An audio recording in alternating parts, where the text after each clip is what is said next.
কারণ একটা ফ্যামিলিতে আমার বাবা একটা পাকিস্তানি একটা কোম্পানিতে জব করতেন ম্যানেজার পদে।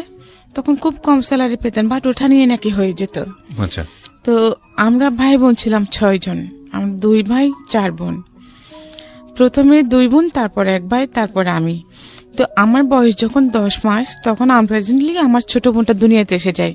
আমার মা বুঝতে পারেনি যে উনি নেক্সট প্রেগনেন্ট হয়েছেন। যখন আমার ছোট বোনটার জন্মের 3য় দিন আমাকে আমার নানু বাড়িতে দিয়ে দেয়।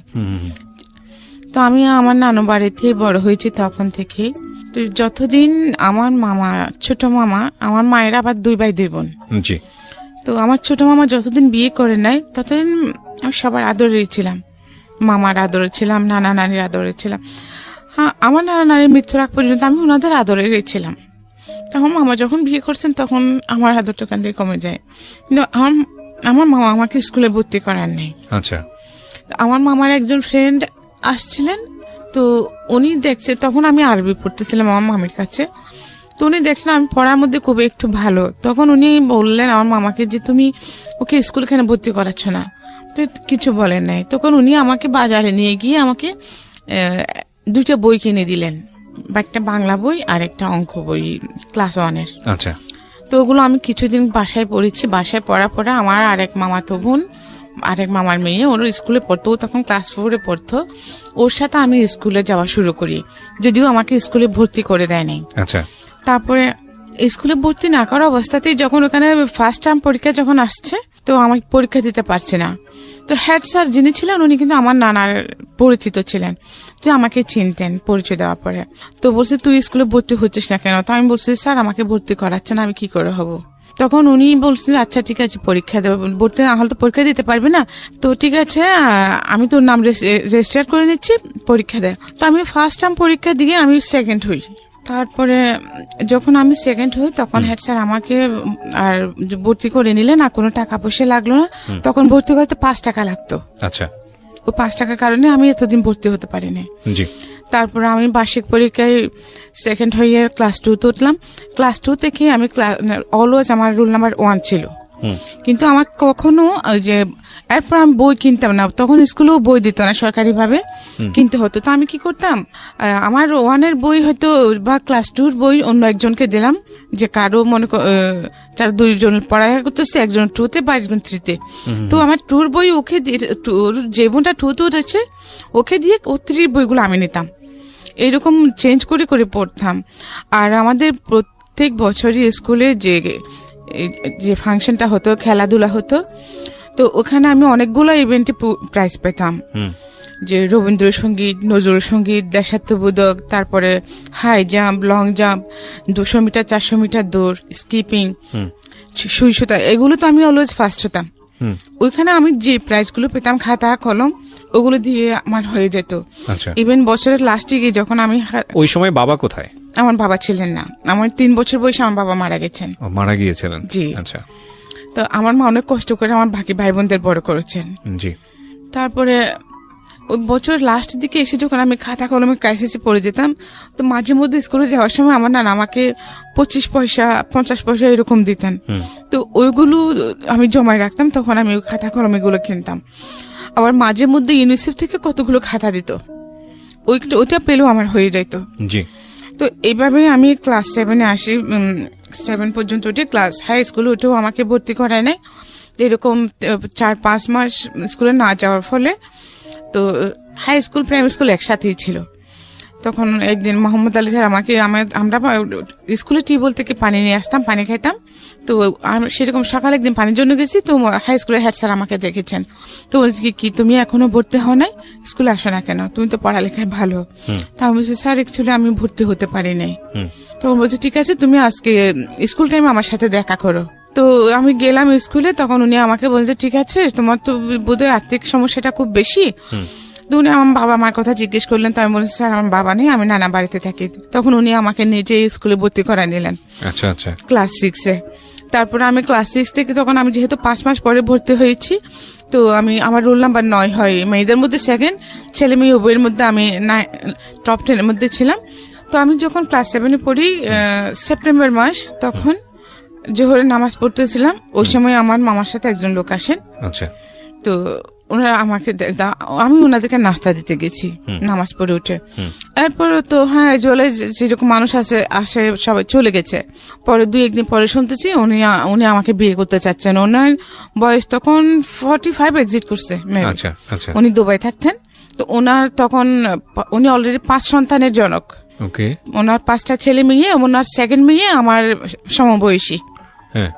তারপরে আমার মামা তখন বেকার ছিলেন। আমার মামা একটা মেস ফ্যাক্টরিতে চাকরি করতেন। তার আগে ওনার চাকরি চলে যায়, তখন উনি বেকার ছিলেন।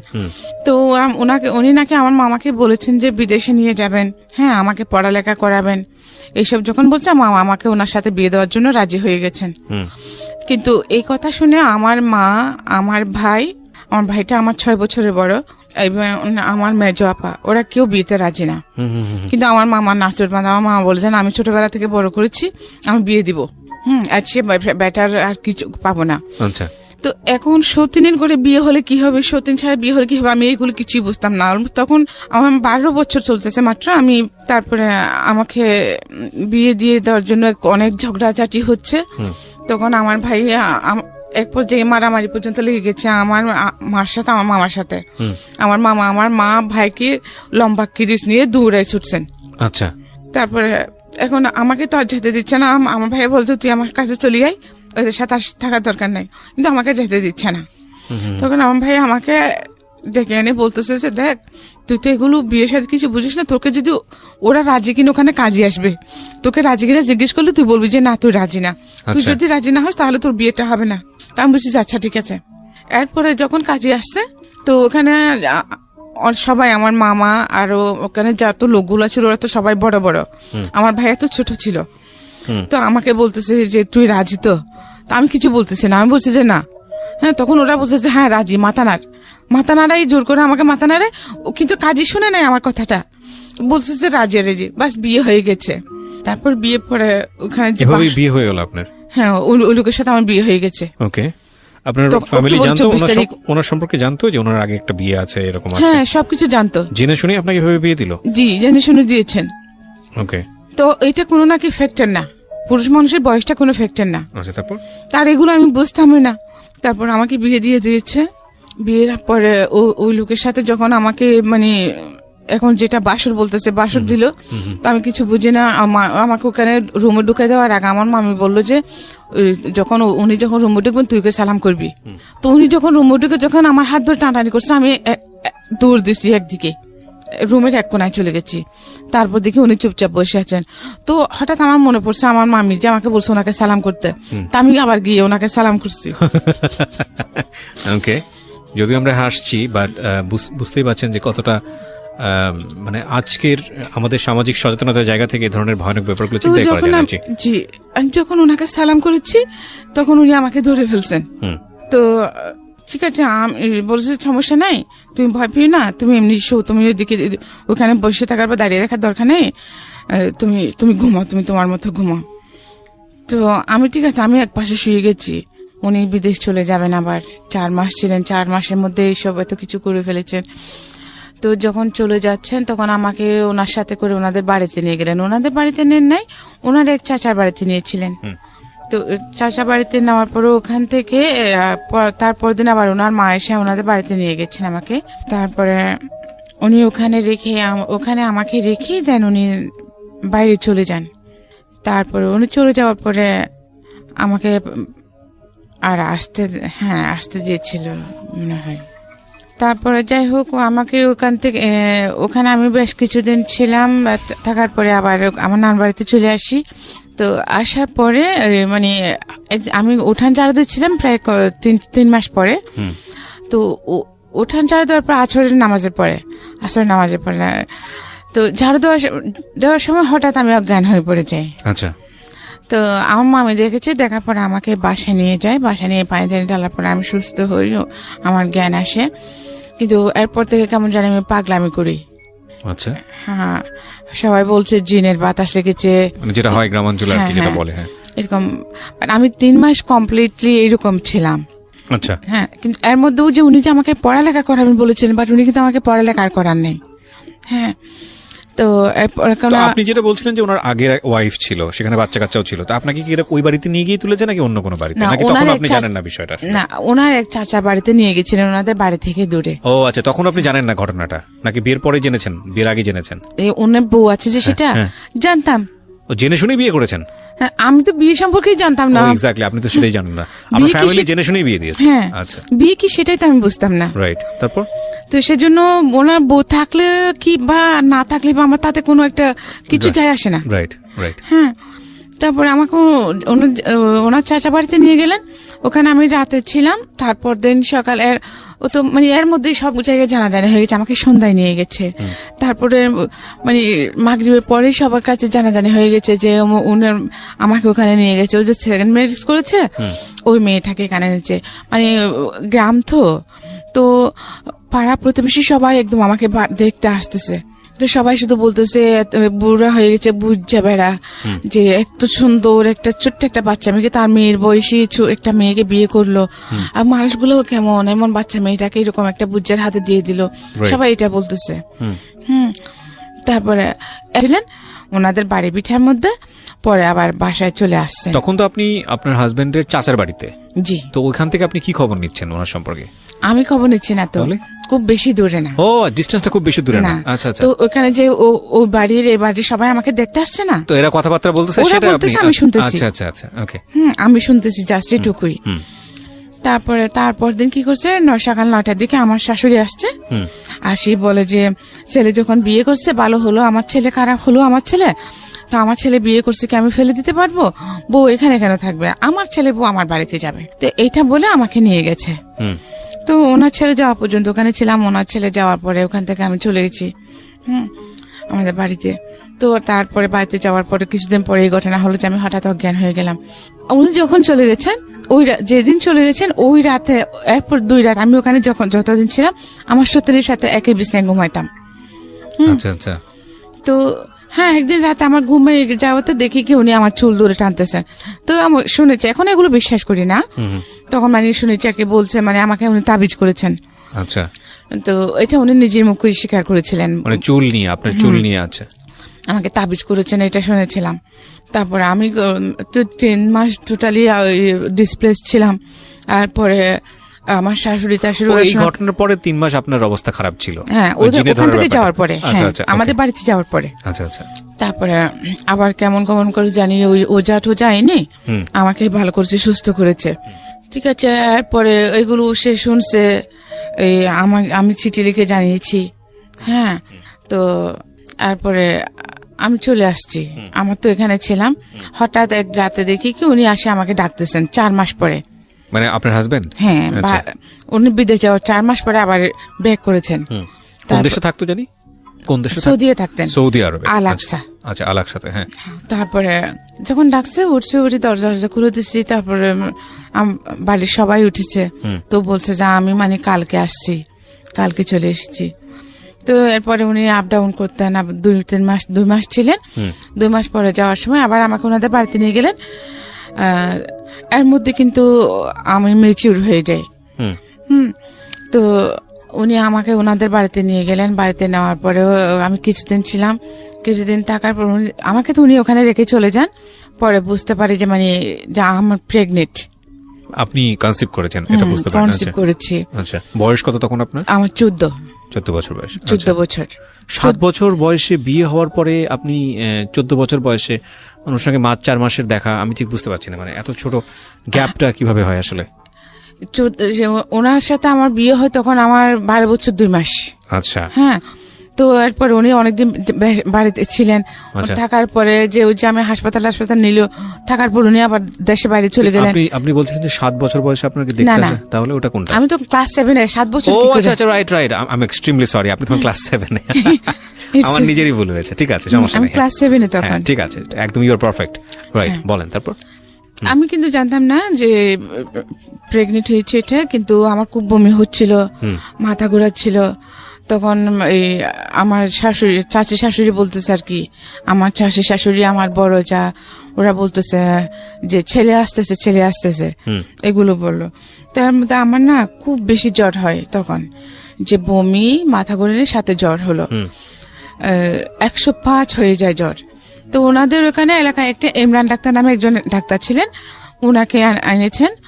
উনি যে পেশেন্টকে দেখেন ওখানে ওনাকে গ্লুকোজ স্যালাইন দিবেন, ওই যে কি ওখানে কি একটা ইনজেকশন দেন, ওটা দিলে মাথা ঘুরায়, স্যালাইনটা দিলে ভালো সুস্থ রোগীও অসুস্থ হয়ে যায়, মাথা ঘুরায়। এই কি জানি একটা ইনজেকশন দেন ওখানে। তারপর আর উনি সবাইকে ইয়ে দিতেন, কার্মিলা নামের একটা সিরাপ দিতেন। আচ্ছা, সবাইকে মোটামুটি? হ্যাঁ, সব পেশেন্টকেই। ওকে। তো আমাকেও দেখে আমাকে স্যালাইন দিলেন, ইনজেকশন দিলেন, সিরাপ গুলো দিচ্ছেন। তো উনি স্যালাইন যখন আমাকে পুশ করে চলে যাচ্ছেন, সবাইকে বলে গেছেন যে মানে স্যালাইনটা শেষ হলে তোমরা, এটা শেষ হতে হতে রাত 11টা বাজবে প্রায়, তোমরা কাইল খুলে নিও, তা না হলে রক্ত উঠে যাবে। তো সবাই ওনাকে শিওর করলেন যে হ্যাঁ খুলে নিবে। আমার অনেক দেবর ছিল, হ্যাঁ অনেক দেবর বলতে কি আমার শ্বশুরের 2 বিয়ে করেছে, আবার আমার চাচা শ্বশুরও 2 বিয়ে করেছে। 2 বিয়ে করছে, যে এরকম আমার শ্বশুর যখন মারা যান তখন আমার শাশুড়িকে আবার ওনার দেবরে বিয়ে করে। আচ্ছা। তো 2 বউ মিলে অনেকগুলা ছেলে মেয়ে। ওকে। তারপরে যে দেখি কি সবাই খাওয়া দাওয়া করে ঘুমিয়ে গেছে, কিন্তু স্যালাইন খোলার জন্য কেউ নাই। এটা রাতে যখন শেষ হয়ে গেছে, স্যালাইন শেষ হওয়ার পরে যে অনেকগুলো রক্ত উঠে গেছে, মানে স্যালাইনের রক্ত উঠে গেছে? হ্যাঁ, স্যালাইনের রক্ত উঠে গেছে শেষ হয়ে, কিন্তু কেউ আসছে না। আমি সবাইকে ডাকতেছি, কেউ নাই, সবাই ঘুমিয়ে গেছে। তো আমি কি তখন আমার শরীরে কাঁপুনি ছুটে গেছে ভয়ে। তো আমি কি করছি, আস্তে করে টেপটা খুলে কোনো রকমে সুইটা টান দিয়ে খুলে ফেলেছি। সুইটা টান দিয়ে খোলার ফলে এই যে ফিনকি দিয়ে রক্ত বেরোচ্ছে। হ্যাঁ, তো আমি ওইটা জানতাম না যে ওই যে যেখানে পুশ করছে ওই জায়গাটা চিপে ধরতে হবে। আচ্ছা। তারপরেও আমি কি জানি কেন জানি যখন ব্লাড বেরোচ্ছে তখন আমি চেপে ধরেছি, তারপর কিছুক্ষণ পরে ব্লাড বন্ধ হয়ে যায়। তো দেন আমার যে আমি ওয়াশরুমে যাব, কিন্তু আমার মাথা ঘুরাচ্ছে খুব, আমি উঠতে পারছি না, লাইট টাইট সব অফ। কিন্তু তো ওয়াশরুমে যাবো, যে আমার শাশুড়ি বারান্দায় শোন, হ্যাঁ আমার শাশুড়ি যেখানে শোন, আমার শাশুড়ি পায়ের নিচে বদনা থাকে দরজার ফাঁকের মধ্যে। আচ্ছা। তো ওখান থেকে বদনা নিয়ে বাইরে ওয়াশরুমে যেতে হয়। আচ্ছা। তারপরও আমি হাতটায় গেছি, তো ওখানে তো অন্ধকার, আমার শাশুড়ি পায়ের সাথে লেগে আমি পড়ে গেছি এই বদনা নিতে গিয়ে। তো আমার শাশুড়ি কে করে চিল্লে উঠছে, উঠে লাট দিছে। তো আমাকে দেখছে, বলো তুমি এখানে কি করতেছো? তো আমি বলছি মা আমি ওয়াশরুমে যাব সেজন্য, কিন্তু আমার ওই যে মাথা ঘুরাচ্ছে, আমি পড়ে গেছি, বদনা কুস্তি গিয়ে আপনার পায়ের সাথে লেগে পড়ে গেছি। তখন উনি আমাকে ওয়াশরুমে নিয়ে গেলেন। তা আমি ওয়াশরুম সেরে আসলাম, আসার পর উনি বললেন স্যালাইন কিভাবে কে খুলছে? আমার যে কেউ খুলে নাই, তো রক্ত উঠে গেছে, সেজন্য আমি নিজে টান দিয়ে খুলে ফেলেছি। তো উনি গিয়ে দেখলেন ওখানে অনেকগুলো রক্ত উঠে গেছে। তারপরে উনি শুয়ে গেছেন, কিন্তু আমার জ্বর কমে নাই। আচ্ছা। জ্বর না কমার পরে এখন যে আমি কিন্তু কোনো কাজকর্ম করতে পারছি না তখন। তা আমার সৌদিনী কি করছে, আমি কাজ করতে পারছি না, উনি কিন্তু এটা চালাকি করু আমাকে উনি রান্না বান্না করে খাওয়াতে হবে, সেই জন্য যে উনি আমার ননদের বাড়িতে চলে গেছে সেটা কিন্তু আমি জানি না। হ্যাঁ, আমি জানতাম ওনার বেড়াইতে গেছেন, কিন্তু ওনার 4 ছেলে মেয়ের মধ্যে, ওনার 5 ছেলে মেয়ের মধ্যে একটা মারা গেছে, আরো 4টা ছেলে মেয়ে রেখে উনি একা চলে গেছেন। এখন ওদেরকে আমি নিজেই তো অসুস্থ, ওদেরকে আমি কিভাবে রান্না করে খাওয়াবো? হ্যাঁ, আমি ওদেরকে রান্না করে খাওয়াতে পারছি না। পরে কি করছে, ওনার বড় ছেলেকে দিয়ে ছোট মেয়েটাকে নিয়ে গেছে, ছোট ছেলেটাকে নিয়ে গেছে, বড় ছেলে মেয়ে থেকে গেছে। তো আমার শাশুড়ি ওদেরকে রান্না বান্না করে খাওয়াচ্ছে, যদিও আমার শাশুড়ি ওনাদের সাথে খান না, ওনার যে দেবরকে বিয়ে করেছেন ওখানে খান। তারপরে 10 দিন এরকম ছিলাম। 10 দিন থাকার পরে আমি একটু সুস্থ হই। এই 10 দিন কিন্তু আমি না খাওয়াই ছিলাম। হ্যাঁ, উনি আসছেন এর মধ্যে, তো আমি রান্না বান্না করতে পারিনি, সেজন্য উনি আমাকে খাবার দিতেন না। তো আমার শাশুড়ি কি করতেন, চুরি করে ওনাদের 2-3টা গরু ছিল, দুধের গরু, গাই ছিলেন, তো দুধ দহন করতেন। ওই বিকাল 4টার দিকে যখন সবাই ঘুম থাকতো, আসরের সময় আমার শাশুড়ি নামাজ পড়তে যেতেন, তখন উনি চুরি করে আমাকে 1 গ্লাস দুধ দিতেন, বা বিস্কিট থাকলে 2টা বিস্কিট দিতেন। এই আমার খাওয়া। আচ্ছা, এই মানে বাচ্চা পেটে নিয়ে এইরকম অবস্থা? 10 দিন এরকম ছিলাম। আচ্ছা। তো 10 দিন পরে 10 দিনের দিন আমি একটু সুস্থ হই। সুস্থ হওয়ার পরে ওদিন শুক্রবার ছিল, তো আমাকে বলতেছে যে এভাবে তোমার এখন 4 মাস চলতেছে, তখন আমার প্রেগন্যান্সির 4 মাস চলতেছে, তুমি সামনে তোমার বডি বড় হয়ে যাবে, তখন তুমি আর যেতে পারবে না, তুমি এখন আমার সতীন আর আমার শাশুড়ি আমাকে বলতেছে তুমি এখন তোমার বাবার বাড়ি থেকে ঘুরে আসো, আজকে শুক্রবার, আগামী শুক্রবারে তোমাকে মালিক গিয়ে নিয়ে আসবে, মালিক আমার দেবর। তা আমি বলছি আচ্ছা ঠিক আছে। তো আমি ওই দিন আমাকে ভাত দিবে যে একটা শুকনো একটা লাকড়ি ছিল, বড় ঘাস ছিল। আমাকে বলে যে এটা একটু ফাড়ি দাও কষ্ট করে, তারপরে তুমি গোসল টোসল করে খাওয়া দাওয়া করে নাও, জুমার পরে তুমি চলে যাইও। তো আমি ঠিক আছে, আমি অনেক কষ্ট করে লাকড়িটা অর্ধেক ফেরেছি, লাকড়ি করেছি গাছেটা। তারপরে জোর আজান দিছে, আমি গোসল টোসল করে ভাত খাইলাম। খাওয়ার পর আমাকে পাঠিয়ে দিয়েছে, 50 টাকা দিয়েছে। তো বিয়ের সময় আমাকে যে কাপড় চোপড় দিয়েছিল ওগুলো কিছুদিন ওগুলো রেখে দিছে। আচ্ছা, সোনা গয়না সব রেখে দিছে। এই আমাকে 2টা শাড়ি, 2টা ব্লাউজ, 2টা পেটিকোট আর একটা পুরনো ব্যাগ দিয়েছে। ব্যাগ দিয়ে আমাকে 50 টাকা দিয়ে মালিকের সাথে পাঠিয়ে দিল। তো আমাকে বলছে আজকে শুক্রবারে যাচ্ছ, আগামী শুক্রবারে মালিক যাবে, তুমি চলে আসিও। তো ঠিক আছে, আমিও চলে গেছি। কিন্তু এয়ারপোর্ট আমাকে আনতে যায় না। 1 শুক্রবার, 2 শুক্রবার, প্রায় মানে তখন আমার প্রায় 8 মাস চলতেছে। তো কি করবো এখন আমি? আমার মামাকে বলতেছি, আমার ওরাও তো গরিব, এখন আমি ওখানে, ওরাও আমাকে সহ্য করতে পারছে না। আচ্ছা, হ্যাঁ, যে আমাকে বিয়ে দিয়েছে বড় লোকের কাছে, ওদেরকে শুদ্ধ ক্যারি করবে এটা ভেবে এখন সে আমারই করসপরেন্স দিচ্ছে না। উনি আমাকে চিঠি পাঠাইছেন কি, ও আমি যাওয়ার পরে, তুমি আমার মাকে লাথি মেরে চলে এসেছো, হ্যাঁ, তো তোমাকে আমি নিব না। যে মেয়ে আমার মাকে অপমান করে লাথি মেরে চলে আসে, তার আমার বাড়িতে তার কোনো ঠাঁই নেই। সে যদি আমার মা, আপনার জামাই আপনাকে বলছে? চিঠি লিখেছে, তখন তো মোবাইল ছিল না। তো উনি 1 মাস পরে চিঠি আসা, 1 মাস লাগে একটা চিঠি আপ ডাউন করতে। তো আমি ওনার চিঠি পাই যে তুমি আমার মাকে লাথি মেরে চলে এসেছো, আমার মার সাথে বেয়াদবি করেছো, এখন তুমি আমার মার পায়ে ধরে ক্ষমা চাইবে, আমার মা যদি তোমাকে ক্ষমা করে দেন তুমি আমাদের বাড়িতে থাকতে পারবে। হ্যাঁ, তো এখন আমি কিছুই বুঝতে পারছি না ব্যাপারটা। আমি ওনাকে কখন লাথি মারলাম, আমি তো এসব কিছুই জানি না। তখন আমি ওনাকে বললাম যে চিঠি লিখলাম যে আমি তো এসব কিছু জানি, এরকম কিছু হয়নি, আমি অসুস্থ ছিলাম, মাথা ঘুরে পড়ে গেছিলাম ওনার পায়ের সাথে হুচটকে, আমি তো ওনাকে লাথি মারি নাই। তো চিঠি না, আমি ওনাকে ক্যাসেট পাঠালাম, একটা ট্যাপ রেকর্ডারের ক্যাসেট, কথা রেকর্ড করে সম্পূর্ণ ঘটনা আমি ওনাকে বলে পাঠালাম। প্রথম ছেলে হলো, তারপরে ও তো কোনো খোঁজ খবর নেয় না। আল্লাহর রহমতে হয়ে গেছে, ছেলে বড় হচ্ছে আস্তে আস্তে। তো ও কিন্তু আর আসে নাই, মানে আপনার জামাইয়ের খোঁজ নিচ্ছে না? খোঁজে নেয় নাই, টাকা পয়সাও দেয় নাই, এই আসেও নাই, আমার টোটালি কোনো খোঁজ রাখতেছে না। কিন্তু এর মধ্যে আমার মামাও কিন্তু আমাকে ইয়ে করতেছে, হ্যাঁ, ওরা কেউ আমাকে সহ্য করতে পারছে না। তারপরে এখন আমার ছেলেটা যখন 1 বছর হয়ে গেছে, তো ওইখানে ফ্যামিলি প্ল্যানিং এ লোক নিচ্ছিল, ক্লাস 8 পাস নিচ্ছে তখন। হ্যাঁ, তো আমার ক্লাসমেটের ভাই কিন্তু ফ্যামিলি প্ল্যানিং এর হেড ছিলেন ওখানকার, আমাদের থানার। হ্যাঁ, তো আমি ওনাকে গিয়ে ধরলাম, আমার মামাকে জিজ্ঞেস করছি আগে যে মামা ওখানে তো এরকম যে লোক নিচ্ছে, তো আমি তো করতে পারবো, নিম্ন মাধ্যমিক চেয়েছে, তো জাহিদ ভাই যেহেতু ওখানে আছে, আমি ওনার সাথে কথা বলি ওটা আমাকে নেবে কিনা, তো শুধু শুধু বসে থাকে কি করব।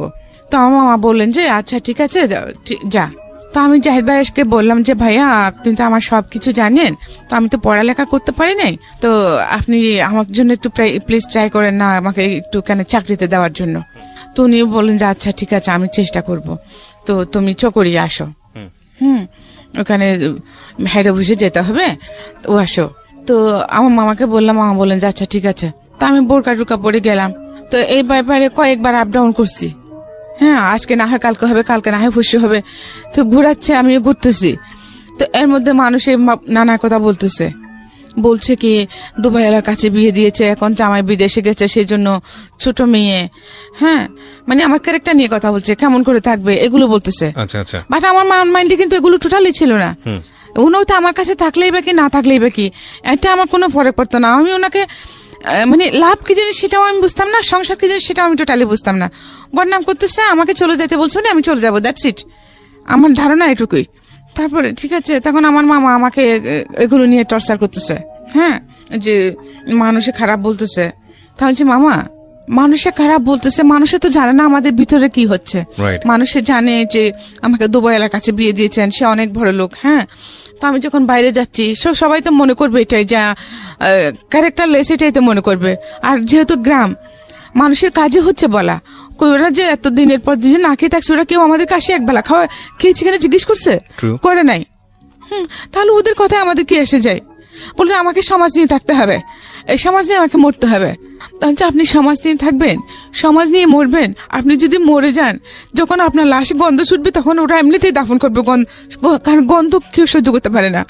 সমাজ, যে সমাজ আমি খেয়েছি, খাই নাই, আমার ভালো মন্দ কোচ করে নাই, আমাকে জোর করে বিয়ে দিচ্ছি, তখন কেউ বাধা দেয় নাই, এখন কেন আমি সেই সমাজের কথা শুনবো?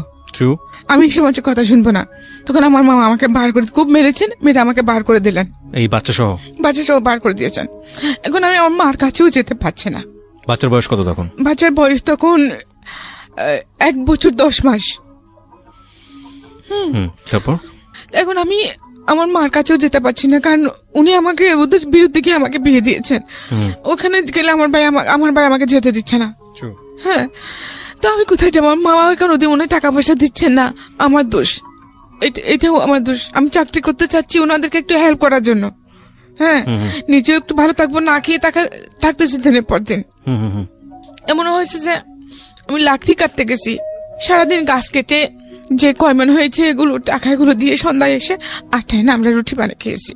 তখন আমার মামার প্রেস্টিজে লাগে না সেটা। এখন আমি চাকরি করতে যাচ্ছি, সেটা প্রেস্টিজে লাগতেছে। আমাকে বার করে দিয়েছে। তো আমি কি করবো? আমার ভাইয়ের ওখানে যেতে পারছি না। আমি আমার বান্ধবীদের ঘরে ঘরে প্রায় 2 মাস এরকম ছিলাম। আজকে এর ঘরে তো কালকে এর ঘরে, এই বাচ্চা নিয়ে। তো শেষে ভেবে দেখলাম যে না, এইভাবে তো জীবন যাবে না। হ্যাঁ, আমি কি করবো? বাচ্চা নিয়ে কোথায় যাবে? বাচ্চা নিয়ে আমি কোনো কাজও করতে পারবো না। তখন আমার হাতে একটা সিকো5 ঘড়ি ছিল, বিয়ের সময় দিয়েছিল। এই ঘড়িটা বিক্রি করে একটা রেড কাউ দুধের টিন নিয়েছি। তখন 65 টাকা ছিল রেড কাউ দুধের টিনটা নিয়ে একটা হিন্দুর ঘরে আমার মাকে ডেকে এনে আমার ছেলেটাকে দিয়ে দিলাম। দিয়ে বলছে, মা তুমি ওকে দেখো, আমি শহরে চলে যাই। হ্যাঁ, এখানে আর কি বা করবো? দিকে ওখানে গার্মেন্টসে বলো মানুষের চাকরি করে, গার্মেন্টসে চাকরি করবো। আমাদের এলাকার একটা ছেলে বলেছিল এটা। মা বলেছে ঠিক আছে। আমি আমাকে দিয়ে কান্না করে করে শহরে চলে আসুন এর সাথে, ওই ছেলেটার সঙ্গে। হ্যাঁ, পাড়া তো চাচাতো ভাই লাগে। আচ্ছা। তো উনি এনে আমাকে লালদিঘির পাড়ে হোটেল আলফা তাদের তুললেন। আচ্ছা। তো বলছে যে এখন তো সাদেখানে আমার কোনো আত্মীয় স্বজন নাই, তো তোকে নিয়ে আমি কোথায় থাকবো? ওই কক্সবাজার থেকে চিটাগাং এ আসলেন। হ্যাঁ, তো যে কদিন বাচ্চাটা আপনার মায়ের কাছে। হ্যাঁ, যে কদিন চাকরি না হয়, চাকরি তো আসার সাথে সাথে হয় না, খুঁজতে হবে। তো চাকরি যে কদিন না হয় আমরা এখানে থাকি। তো ঠিক আছে, থাকলাম। তো রাতে দেখি উনি আমাকে ফোর্স করছেন ওনার সাথে ফিজিক্যাল হওয়ার জন্য। হ্যাঁ, তা আমি বলছি যে না, আমি এরকম করবো না, আপনি যদি আমাকে জোর করেন আমি চিৎকার দেব। হ্যাঁ, তো উনি কিছু করেন নাই। সকালে উঠে উনি নাস্তার জন্য যাচ্ছেন বলে আমাকে হোটেলে ফেলে উনি চলে গেছেন। চলে গেছে হোটেল 2 তলায়। তো এখন আমি কি করবো? আমার হাতে তো কোনো টাকা পয়সা নেই, আমি হোটেলে বেরিয়ে থেকে দেবো, কি করব? সকাল 8টার সময় উনি বেরিয়ে গেছেন, 10টা বাজলো, 12টা, 1টা, 3টা বেজে, 2টা বেজে গেছে, কোনো খবর নাই। তারপরে আমার প্রচন্ড ওরকম ক্ষুধা লাগছে। তা আমি ওইটারকে ওখানে হোটেল বয় আছে না, ওদেরকে বললাম যে কি কোনো খাবার পাবো কিনা। বলে টাকা দিলে না নাস্তা এনে দিতে পারবো, কারণ আমার কাছে তো টাকা নেই। বলে আপনার ভাই ছিল না ওখানে, আপনার ভাই এটা কোথায় গেছে? আমি উনি সকালে গেছেন, যে আসেন নাই। আমি কিন্তু এই শহরের পরিবেশ, গ্রামের পরিবেশ, এত পলিটিক্স এগুলো কিছু জানি না, বুঝি না। হ্যাঁ, তখন এই আমি বেরিয়ে হাঁটতেছি রুম থেকে বেরিয়ে, তো ম্যানেজার ছিলেন, ম্যানেজার আমাকে ডাকলেন। হ্যাঁ, বলেছে কি আপনার কেউ না এখানে? আমি বলছি আমার ভাই ছিল, সকালে গেছে, উনি আর এখন আসেন নাই। বলে উনি আসবেন না? আমি বলছি জানি না। হ্যাঁ, বলে কেন, কি হয়েছে? তো আমি চুপ করে আছি। তো উনি কি ইমেজ করছেন আমি সেটা জানি না। তা আমাকে বললেন যে দেখেন, আমি আপনার বড় ভাইয়ের মতো, আপনি আমাকে নির্ভয়ে বলেন কি হয়েছে। তখন আমি ওনাকে বললাম যে এরকম ব্যাপার, যে আমি এই জন্য কারণে চিটং এসেছি। তো উনি আমার সাথে এরকম বিহেভ করতে চেয়েছেন, করতে পারেন। এখন সকাল উনি নাস্তার কথা বলে চলে গেছেন, এখনো আর আসেন নাই। তখন বলছে এটা তো মহাবিপদ, আপনি হোটেলে বিল কিভাবে দিবেন? হ্যাঁ, আর আপনি যাবেন এবার কোথায়? আমি জানি না, আমি এখানে কিছু চিনি না, আমি লাইফে ফার্স্ট এসেছি।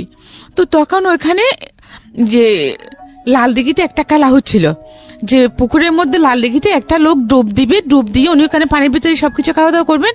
ওর মানে 22, 20, 23 ঘন্টা থাকতে পারেন, এইরকম। নামটা ভুলে গেছি, মনে আসছে না এখন। হ্যাঁ, তো ওই খেলাটা হচ্ছিল, ওখানে প্রচুর মানুষ। তো ওখানে আমরাও 3 তলায় উঠে বারান্দা থেকে এগুলো দেখতেছি। আমিও। ওখানে আরেকটা ফ্যামিলি ছিল, ওটা মানে লোহাগাড়া থেকে আসছে। তো ওনার হাজবেন্ড ওয়াইফ, ওনার হাজবেন্ডের কিডনির সমস্যা, ওর জন্য উনি ডাক্তার দেখাতে আসছেন। ওখান থেকে ওনাকে ঢাকা নিয়ে যাবেন পিজি হাসপাতালে। তো ওনার ছেলে মেয়ে আছে, তো কথাবার্তা একসাথে যখন আমরা বারান্দায় খেলা দেখতেছি, তো উনি আমাকে জিজ্ঞেস করছেন আমি কোত্থেকে আসছি না আসছি। তা আমি বললাম ওনাকে, হ্যাঁ উনি ছিলেন দাঁতের ডাক্তার।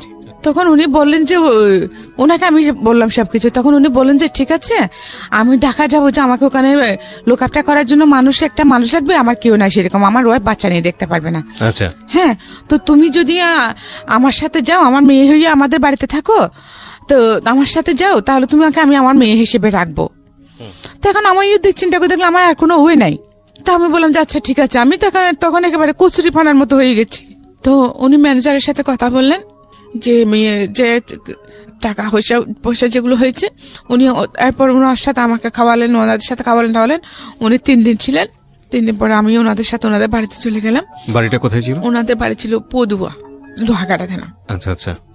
তারপরে উনি কিন্তু এটা ওনার সেকেন্ড ওয়াইফ ছিল। ওনার আরেকটা ওয়াইফ আছে, ওটা কক্সবাজার থাকে। ওনার ওইকারও ছেলে 2টা আর মেয়ে আছে। ওনার ছেলে দুটোটাই দাঁতের ডাক্তার। হ্যাঁ, তো ওনার ছোট ওয়াইফের কাছে আমাকে নিয়ে গেছেন। ছোট ওয়াইফ, উনি মহিলাটা অসম্ভব রকম ভালো ছিলেন। আমাকে একদম ঠিকই ওনার নিজের মেয়ের মতো করছেন। পুরো সংসার দায়িত্ব আমাকে দিয়ে দিয়েছেন। আমি যেটা বলি সেটা আমার সবকিছু আমার হাতে সঁপে দিয়েছেন। রান্না বান্না, ওনার ঘরে সবকিছু আমি সামলাচ্ছি সব, আমি ওরকম বড় মেয়ের মতো। জি। কিন্তু ওনার সন্তানের একটা মেয়ে ছিল সেখানে, ওনার সাথে রেহানা নাম। ও ক্লাস 9-এ পড়তো তখন। ওর এটা সহ্য হয় নাই, ওর এই অপরচুনিটিটা ওটা ওর সৎ মা হিসেবে থেকেছে ওনার সাথে সারা জীবন। সৎ মাকে সৎ ভেবেছে, আপন ভাবে কাছে আসে নাই। হ্যাঁ, তো আমি ওই জিনিসটা করে নিতে পেরেছি। তো এখন ওনার এটা সহ্য হচ্ছে না। তো ওনার একটা ঘড়ি হারিয়ে গেছে রেহানার। এখন উনি বলছেন ঘড়িটা আমি চুরি করেছি। আচ্ছা। তা আমি বলছি আমি নিই নাই। তো সন্ধ্যাবেলা যখন আব্বু আসলেন, ওনার বাবাকে আমি বাবা ডাকতাম। আপনি বাবা ডাকতেন? আচ্ছা, যিনি আপনাকে নিয়ে গেল ডাক্তার, ওনাকে বাবা ডাকতেন? বাবা ডাকতাম, ওনার বাবাকে মা ডাকতাম। আচ্ছা। ওনার ছেলে মেয়েরাও আমাকে বোনের মতো জানতো। আল্লাহ বেঁচে আছেন কিনা জানে না, মারা গিয়ে থাকলে আল্লাহ জান্নাত দান করুন। তারপর তো উনি বলেন যে আমাকে জিজ্ঞেস করছে তুই কে নিয়েছিস? আমি বলছি না বাবা আমি নিই নাই, আমি ঘুরে দিয়ে কি করবো? আপনি আমাকে আশ্রয় দিয়েছেন, এটাই আমার কাছে শুকর আলহামদুলিল্লাহ। আমাকে যে অপরচুনিটি আপনি দিয়েছেন, এটা আমার কল্পনাতে, আমি ঘুরে দিয়ে কি করবো? ঘুরে দরকারই তো নাই। তো উনি সেটা বিশ্বাস করেছেন। উনি আমার ফেস দেখে বুঝতে পারছেন আমি সত্যি বলছি, কিন্তু ওনার মেয়ে বিশ্বাস করছে না। উনি আমাকে আমার পুরো বডিতে চেক করে দেখলেন, এখানে এখানে সবখানে হাত ঢোকা দিয়ে, পায় নাই। তখন উনি আমাকে বাথরুমের ভিতরে নিয়ে গেলেন। উনি বলছেন যে আমি আমার গোপনাঙ্গের ভিতরে গড়িয়ে লুকা রাখছি। ওনার সৎ মেয়েটা? হ্যাঁ। সবখানে দেখার পরে আমি বলছি যে আমি খুব কান্না করতেছি, আমি তো কিছু বলার বাসা পাচ্ছি না। কলঙ্কিত হলাম, চুর হলাম, বাট চুরের জিনিসটা আমার কাছে পাইল না। আমাকে এমন এমন জায়গায় চেক আপ করলো। তখন তারপর দিন ওর বাবা আমাকে একটা চিঠি লিখে দিলেন। ওনার এক ভাইয়ের ছেলের সাথে আমাকে কক্সবাজার পাঠিয়ে দিচ্ছেন ওনার ছেলের কাছে, যে তুমি ওখানে থাকবে, তুই ওখানে থাকবি, ও তোকে ডাক্তারি শিখাবে, দাঁতের কাজকর্মগুলো শিখাবে, তুই লাইফে কিছু করতে পারবি, এখানে তুই থাকতে পারবি না। হ্যাঁ, তুই এখান থেকে চলে যা। আমি চেয়েছিলাম তোকে আমার মেয়ের মতো রাখতে। আমি যেহেতু অসুস্থ মানুষ, আমি হাসপাতাল যাব, যেতে হয়, তো সাথে কাউকে পাই না। তুই থাকলে আমার ভালো হতো, সেজন্য আমি একজন, কিন্তু ওরা সেটা হতে দিবে না। তখন আমি বললাম যে বাবা আপনি যে আমাকে ওখানে পাঠাবেন, তো এখানে ওনার মেয়ে যদি এরকম হয় তাহলে ওনার ছেলেগুলো তো সেরকমই হবে। হ্যাঁ, তো বলে যে না আমার ছেলে বড় ছেলেটা খুব ভালো, তুই ওর কাছে ওগুলো তোকে রাখবে। তো ঠিক আছে, আমাকে পাঠাই দিলেন। গেলাম, আমরা সন্ধ্যা 7টার দিকে গিয়ে পৌঁছলাম। তো খাওয়া দাওয়া করলাম। তো ওনার বড় ছেলে আর আস্তে আস্তে রাত অনেক হয়েছে, তখন আমরা ঘুমাই গেছি। হ্যাঁ, তারপরে সকালে উনি উঠে যখন ঘুম থেকে উঠছেন আমাকে ডাকছেন, আমি গেছি। তো চিঠি দিয়েছি। চিঠিতে উনি কি লিখে দিয়েছে সেটা কিন্তু আমি জানি না, হয়তো ওই কথা লিখেছেন। তারপর উনি বলেন যে আচ্ছা ঠিক আছে, সমস্যা নাই, তুমি এখানে থাকো, আমি তোমাকে আমার চেম্বারে নিয়ে যাব, তুমি ওখানে ওগুলো শিখতে পারবা। তো ঠিক আছে, সকালে উনি আগে চলে গেছেন। তারপরে আমাকে মানে একটা লোক দিয়ে, ওনার ছোট ভাই মনে হয় সেটা, আমাকে নিয়ে গেছেন। এরকম কয়েকদিন ছিলাম। এরপরে দিকে আরেকদিন আমি যখন ওনার চেম্বারে গেছি, ওখানে মানে কিভাবে দাঁত বানাবে এগুলো দেখতাম, গরম পানি দাও দিতাম, এটা করো ওইটা করো। উনি যখন চিকিৎসা করতেন তখন আমি ওনার সাথে থাকতাম, যে ওখানে যে যন্ত্রপাতিগুলো লাগতো ওগুলো ওনাকে দিতাম আর কি, এরকম করতাম। তারপরে দেখি হঠাৎ একদিন 11টার সময় ভাবি ওখানে উপস্থিত চেম্বারে। তো উনি বলছেন যে ওনার একটা মেয়ে ছিল তখন, উনি বলছেন যে কি আমিও আজকে থেকে এখানে চেম্বারে থাকবো। তো স্যার, আমি ওনাকে স্যার ডাকতাম আবার। তো স্যার বলেন যে কেন? বলে না, ও যখন এখানে থাকবে তোমার সাথে কাজ করবে, আমিও এখানে থাকবো, আমি বাসায় যাব না। তো উনি বুঝতে পারছেন কি উনি সেটা কেন বলেছেন। তো আমিও কিছুটা বুঝি না, তা আমিও বুঝলাম। তো ঘুরে ফিরে ওই একটাই ঘটনা যে আমার সাদা চামড়াটাই সব দেখে আমার জন্য কালো হয়ে দাঁড়ায়। তো ওগুলো নিয়ে ওনাদের মধ্যে বোধহয় ঝগড়াঝাটি হয়েছে। উনি একটা সময় গিয়ে 15-20 দিন পরে উনি আমাকে বলেন যে বোন, আমারও তোকে ডাকা আমার পক্ষে সম্ভব না, আমার সংসার ভেঙে যাবে, তুই অন্য কোথাও চলে যা। তো আমি বললাম যে আমি কোথায় যাব, আমার তো যাওয়ার কোনো ঠাঁই নেই। উনি আমাকে 500 টাকা দিলেন, বাড়িতেও ঠাঁই নাই, বাবার বাড়ি নাই, শ্বশুর বাড়ি নাই, নিজের থাকার কোনো ঠাঁই নেই। একটা ছেলে আছে, সেটা কোথায় সেটাও জানে না, মাকে দিয়ে আসছে। থাক, এভাবে বেঁচে থেকে কি করবো। উনি আমাকে 500 টাকা দিলেন। 500 টাকা নিয়ে আমি যে একেবারে সাগরের পাড়ে চলে গেছি। তা বাঁচবো না, কিসের জন্য বাঁচবো, আমার যখন কিচ্ছুই নেই। তার উপরে যে মানুষের বাসায় কাজ করবো ওইরকম আমাকে রাখে না, আমার সাদা চামড়াটা দেখলে কেউ আমাকে কাছে বুয়া হিসেবে রাখে না। তারপরে আমি ডিসিশন নিলাম যে আমি মরেই যাবো। তো আমি সাগরে ঝাঁপিয়ে পড়ি। তখন দেখতে পাচ্ছিলাম দূর থেকে একটা স্পিড বোট আসতেছিল, ছোট স্পিড বোট গুলো 2জন লোক ছিল, ওরা আমাকে তুলে নিয়েছে। লোকটা ছিল খ্রিস্টান, জন ব্যাপটিস্ট নাম, উনি মেরিন ইঞ্জিনিয়ার ছিলেন। পরে জেনেছি উনি আমাকে তুলে নিয়ে কক্সবাজার সদর হাসপাতালে নিয়ে গেছেন। 2 দিন ওখানে টাকা পরে সুস্থ হয়ে করে আমাকে জিজ্ঞেস করলেন তুমি কেন সুইসাইড করতে চাইছো। আমি বলছি আমি বেঁচে থেকে এবার কি করবো, আমি কি হয় দুনিয়াতে, যেখানেই যাই সেখানেই আমার জন্য বাধা, কিভাবে বাঁচবো আমি।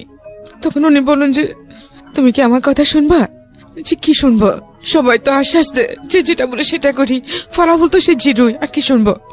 তা আপনিও হয়তো সেরকমই কিছু করবেন, ব্যতিক্রম কিছু তো হবে না। বলে যে না সেরকম কিছু না, আমার 2টা বোন আছে, আমার একটা বোন সিটং সিটিতে থাকে জামাই নিয়ে, তার 2টা ছেলে আছে, সে গার্মেন্টসে চাকরি করে ফিরিপুটে। তুমি যদি আমার সাথে আমাদের বাড়িতে চলে যাও। আমার 2 বোন তখন ওনার কাছে গেছে, বল দূর আসছিস কেন, আমার ওখান থেকে একটা লোক ছিল, ওই লোকটাকে আমি স্যান্ডেল দেখাইছিলাম, কারণ আমি ওনাকে দেখে ভয় পেয়েছি সেজন্য। যাই হোক, উনি আমাকে কিছু করেন নাই। উনি অসম্ভব রকম সুন্দর ছিলেন, লোকটা অসম্ভব সুন্দর, কিছু করেন নাই। আমি চাকরি করতেছি, এর মধ্যে আমাকে যে এক লোক আমাকে তুলে নিয়ে আসে। কিভাবে ঘটনাটা? তখনও মানে ওই দিন আমাদের প্রোডাকশন ছিল না। হ্যাঁ, লাঞ্চ আওয়ারে ছুটি দিয়ে দেয়, লাঞ্চ আওয়ারে না, লাঞ্চের পরে 3টার দিকে ছুটি দিয়ে দেয়। তো আমরা চলে আসতেছি, হঠাৎ একটা মাইক্রো নিয়ে আসি, ওই লোকগুলো আমাকে তুলে নিয়ে যায়। তুলে নিয়ে যাওয়ার পরে জানতে পারি যে ওনার আমি মানে আমার পরে যে আমার বিয়েটা হলো আর কি, ওনার নাম। তো উনি ওখানে তো ওনার ফ্রেন্ড, ওরা ছিল এমএস কলেজ আর চিটং কলেজের ছাত্র, রেস্টুরেন্ট। ওরা নিয়ে আমাকে ওনার এক ভাবির আগ্রাবাদে এক ভাবির বাড়িতে নিয়ে গেলেন, ওনাকে ওখানে রাখলেন আমাকে। ওখানে রাখার পরে তারপর দিন আমাকে উনি ওনার ফ্রেন্ডের বাড়িতে নিয়ে গেলেন, রাউজান। এই যে লোকটা তুলে নিয়ে গেল তাকে কি আপনি চিনতেন? না, চিনতাম না। তো আপনি কিছু, উনি আমাকে চিনতেন। তো কিছু বলছেন না ওনাকে যে আপনি আমাকে কেন তুলে নিয়ে আসলেন? বলছি তো, বলছি না। তখন কি বলে ও? হ্যাঁ, উনি বলছেন যে তুমি অমুকে স্যান্ডেল দেখাইছিলাম। হ্যাঁ দেখাইছিলাম।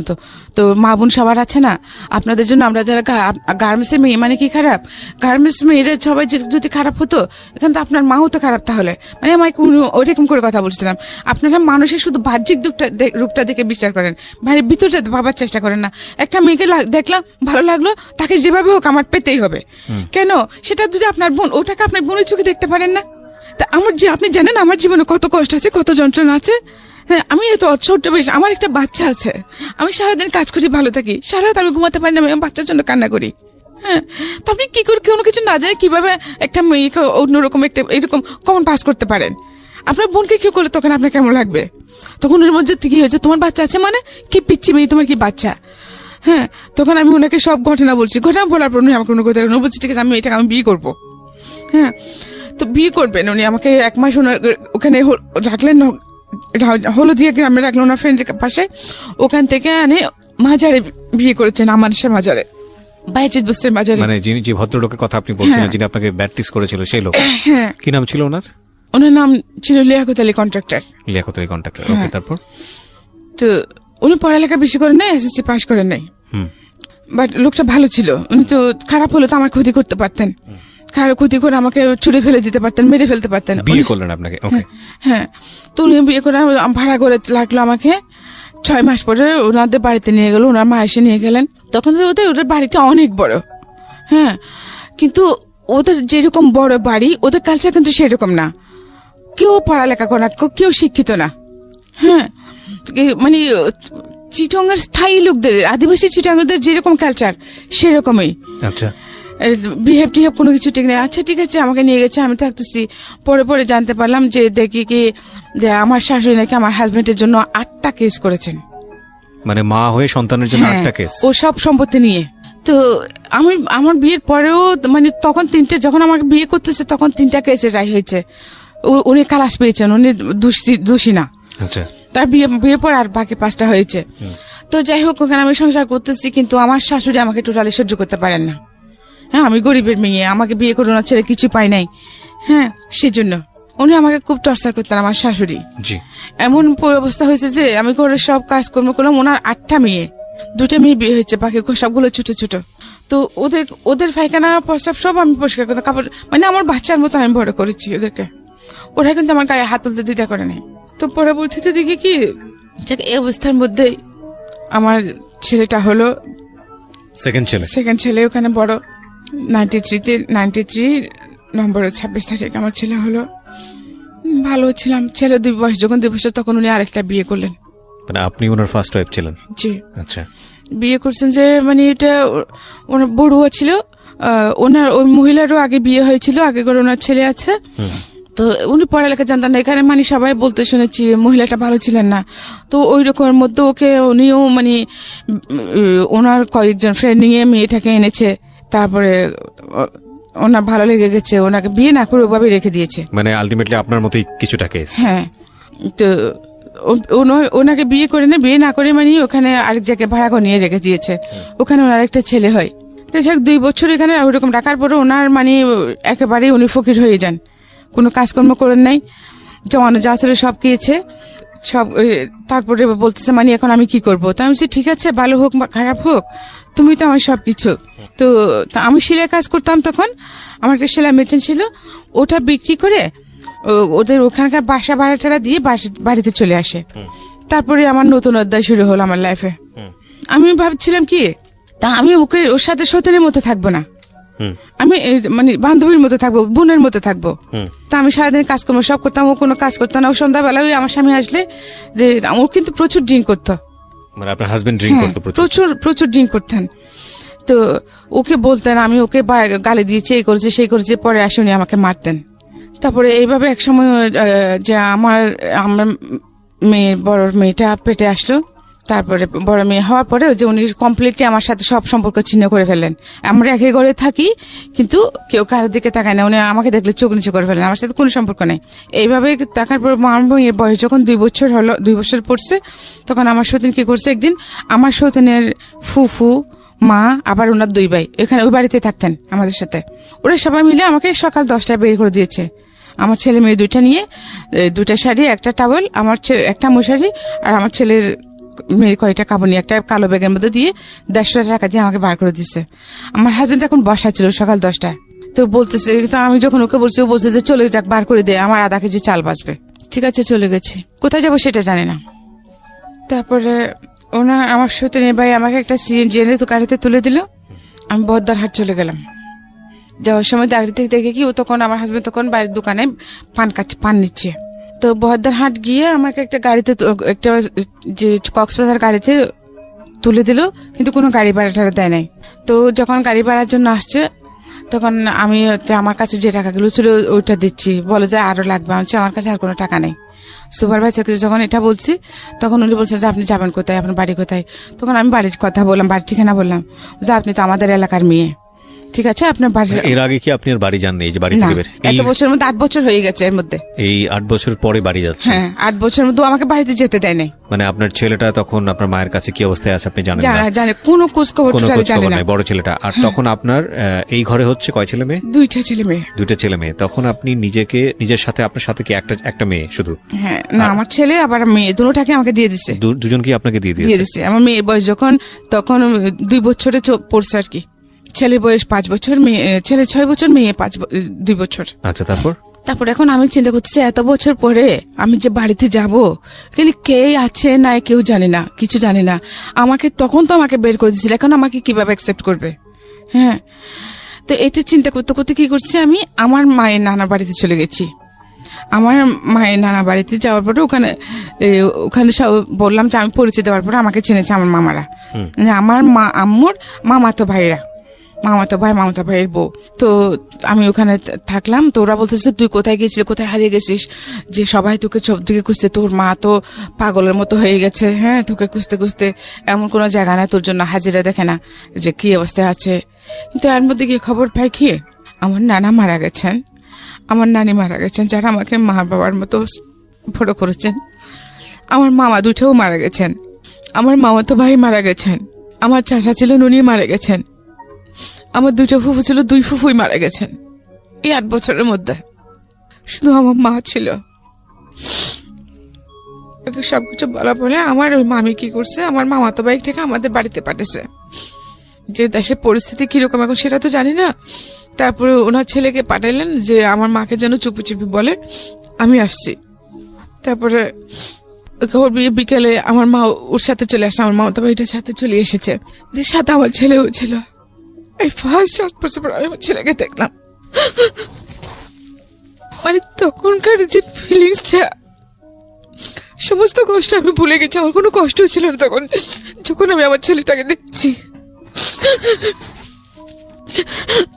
আমি গিয়ে আমার ছেলেকে ছড়াই ধরে, বড় হয়েছে মাশাআল্লাহ, স্বাস্থ্য ভালো, মোটামুটি ভালোই আছে। 8 বছর পরে মাকে দেখলাম, ছেলেকে দেখলাম। ওই দিন আমার মা ওখানে ছিল। তারপর দিন আমার মা আমার ছেলেকে নিয়ে চলে এসেছিল, আসতে চাচ্ছিল না। তো আম্মু বলে যে চলে যাই, হ্যাঁ আগে ওদিকে দেখি পরিস্থিতি কিরকম, কি করি, তারপরে তো মাকে নিয়ে আসবো। হ্যাঁ ঠিক আছে, চলে গেছে। তো আমাকে বলেছে মা যদি আমাকে ওখানে নিতে না পারো, হ্যাঁ তাহলে আমি কি করব? তো আমার মামা বলে যে চিন্তা করিস না। তারপর সাথে আমাকে আরো একজন মহিলা দিলেন সিনিয়র। তো ওনার সাথে সাথে আমি ফিল্ডে যাইতাম কাজ করার জন্য। তো এরকম করতে করতে আমি কয়েকটা পলিসি করি, কয়েকটি বিমা করি, কয়েকজন মানুষকে বিমা করাই। তো করানোর পরে ওখানে থেকে আমি কিছু টাকা পয়সা পাই। টাকা পয়সা পাওয়ার পরে কয়েকটা বিমা করে 1 লাখ টাকার বিমা করালে আমি ওখানে 7-8 হাজার টাকা পাইতাম। তো আমি একসাথে কয়েকটা যখন বিমা করে আমি বেশ কিছু টাকা পাই। তো ওই টাকাগুলো দিয়ে আমি কি করলাম, আমার মাকে একটা 2 রুম করে একটা টিনের ঘর করে দিলাম। আচ্ছা, টিনের ঘর করে দিলাম। ঘর করে তারপর আমার মাকে নিয়ে আমি এখানে থাকতেছি। থাকার পরে কিন্তু এখানে যে আমি একটু এমনিতে তো খুব সুন্দরী ছিলাম, তারপরে একটু যে স্টাইলিশ চলাফেরা করতাম। তো এটা কিন্তু তখনও পর্যন্ত আমাদের সমাজ অ্যাকসেপ্ট করতেছে না। এমনি সবাই যে আমাদের এলাকার ওইখানে কিন্তু ম্যাক্সিমাম মানুষ শিক্ষিত, পড়ালেখা করে, সবাই খুবই কিন্তু মোটামুটি যে স্টাইলিশ চলাফেরা করে। বাট আমারটা অ্যাকসেপ্টেবল না, যেহেতু আমি গরিবের মেয়ে। তারপরে ওখানে সবাই বলতেছে যে আমার মামাতো ভাইরা, আমার ভাইরা, চাচাতো ভাইরা, যে তুমি এখানে আসলে থাকতে পারবে না, তুমি একটা কাজ করো, তুমি সিটিতেই চলে যাও। তো পরে ভাবলাম আচ্ছা ঠিক আছে। তখন আমি কি করলাম যে আমার মাকে তো ঘর একটা করে দিয়েছি। তো আমি কিছু টাকা পয়সা জমিয়ে ওগুলো নিয়ে তা আমি সিটিতে চলে আসি।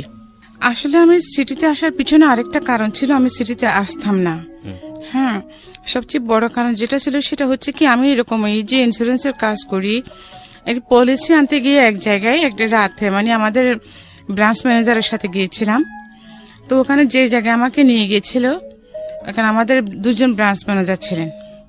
হ্যাঁ, তো সাথে আমিও ছিলাম, আমাকে নিয়ে গেছিল, পলিসিটা আমারই ছিল। তো ওই রাতে আমি ওখানে রেফট হই। কি বলেন? হ্যাঁ, ওদের এলাকাটা ওদেরই ছিল। তো যে কারণে আমি এটা আমাদের এখানে প্রেসিডেন্টকে বিচার দিয়েছি, কিন্তু কিছুই হয় নাই। আচ্ছা, কোনো হ্যাঁ, কেস কাছারি করেননি, মামলা করেননি? না। তো এখন মামলা তো করবো যে আমার যেহেতু বাচ্চা কাচ্চা আছে, আমার ওখানে তো এমনিতে ওখানে পরিস্থিতি তো সেরকম ছিল না, তখন আরো বেশি খারাপ হয়ে যাবে। আজকের মতো পরিস্থিতি ছিল না? না, এখনকার মতো পরিস্থিতি তখন ছিল না। তো এই জন্য আমি আর মামলা টামলা করি নাই। আর যেহেতু আমি যাকে দৌড়াবো তার পিছনে তো আমাকেও দৌড়তে হবে, তো ওই দৌড়ানোর সময়টা তো আমার ছিল না। তো এইসব কিছু চিন্তা করে তা কিছু করি নাই। কিন্তু উনি আমাকে বললেন যে এখানে আমাদের হেড অফিসের যে প্রেসিডেন্ট চেয়ারম্যান, ওনাকে বিচার দিতে। হ্যাঁ, তো উনি যেহেতু করছেন না, আর উনি কি করবেন, সেম কথাই তো শুনবো।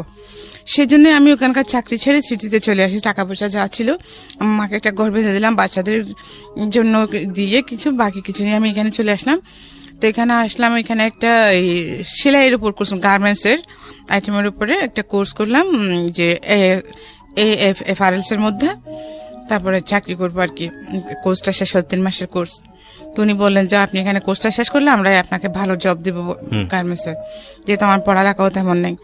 তো ঠিক আছে, করতেছি। তো ওইখান থেকে আবার বাড়ি যাওয়ার পথে এক ভদ্রলোকের সাথে আমার পরিচয় হয়। ওনারাও তখন কক্সবাজার যাচ্ছিলেন।